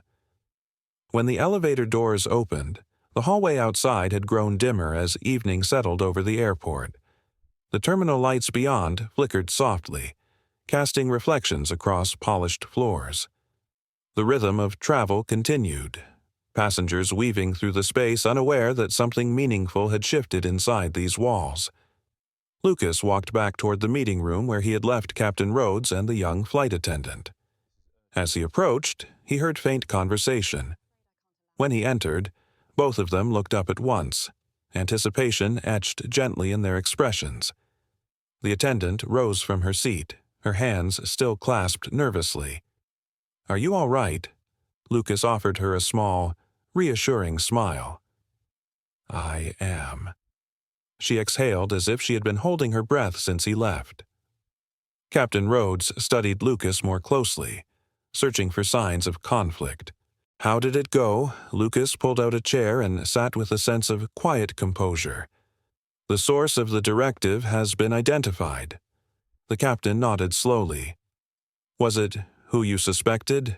"Yes," Lucas said, "and he has acknowledged his involvement." The attendant's eyes widened. "So it's over." Lucas shook his head gently. "No, but the path forward is clear now."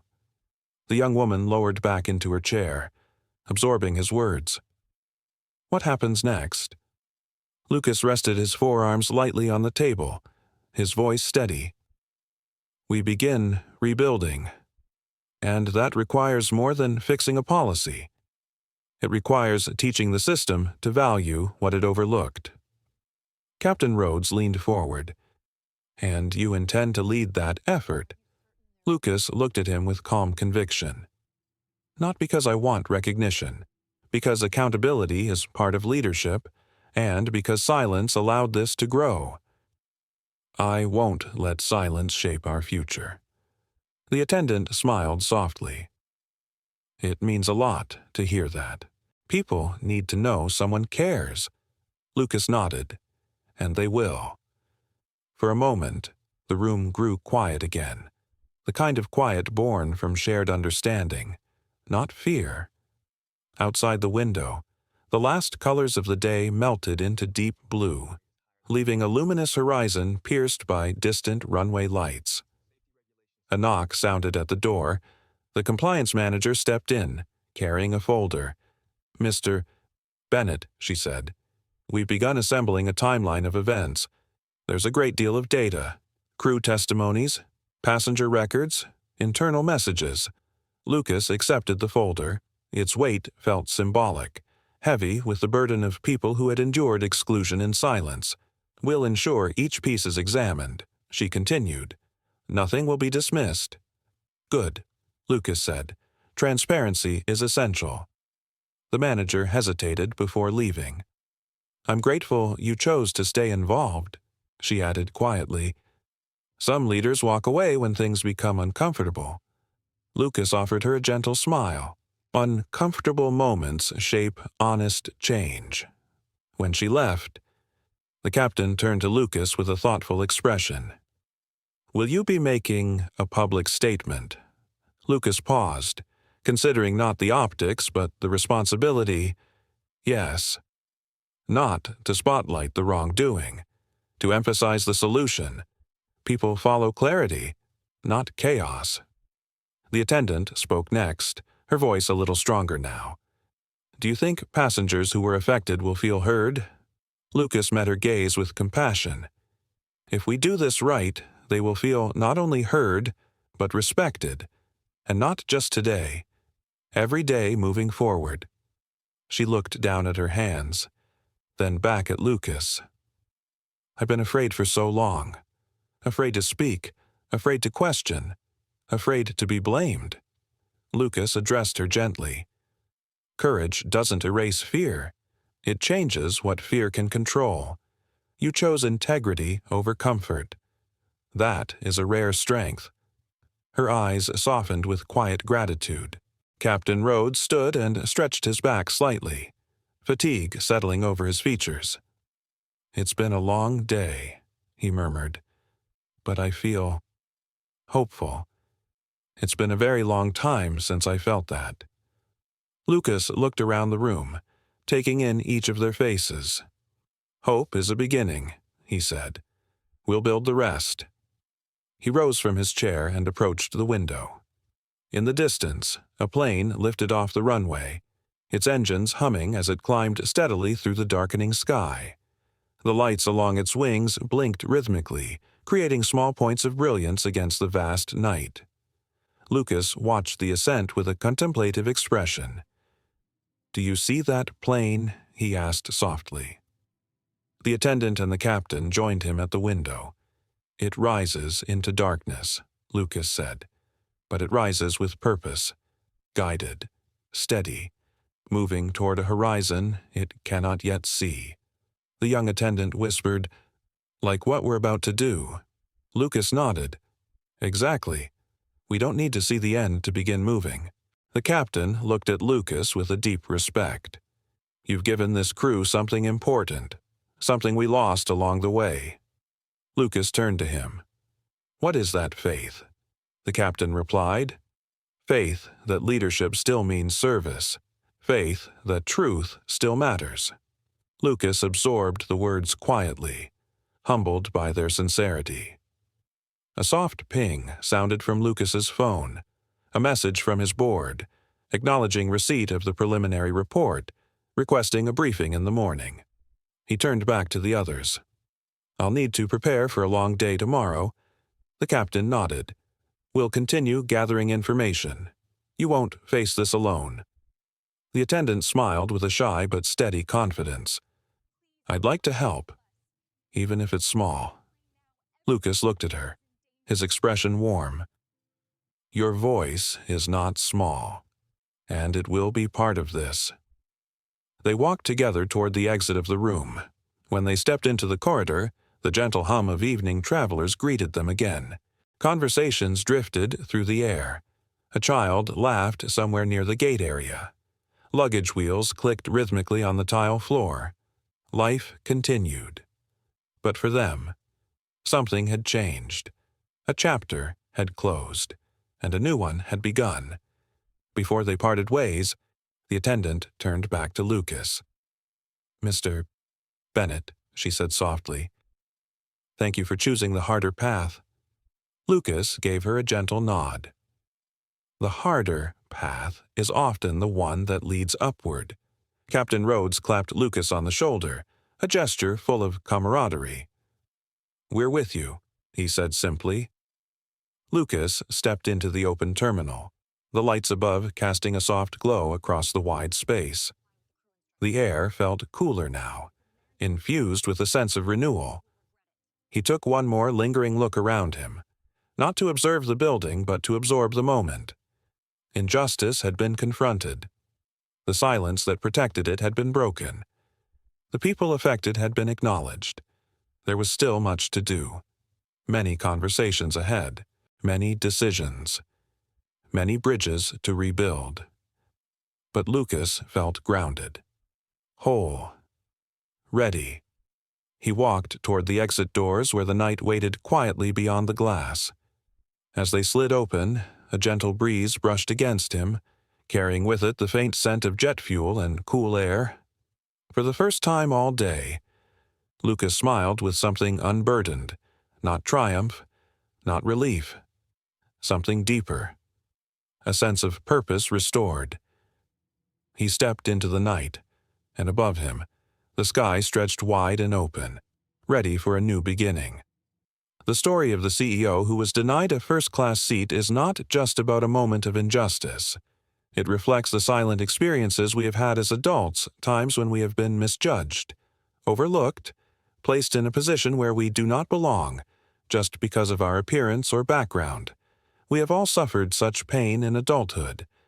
But this story reminds us that silence is not always the safe option. There are times when only we step up and face it can we regain our self-worth. The most precious thing is that this man did not choose revenge, did not choose anger. He chose transparency, chose calmness, chose to let the truth guide the way. And it was those choices that opened up change, not only for him, but also for those who had silently suffered. In life, each of us can be the person who stands up for what is right. It doesn't have to be loud.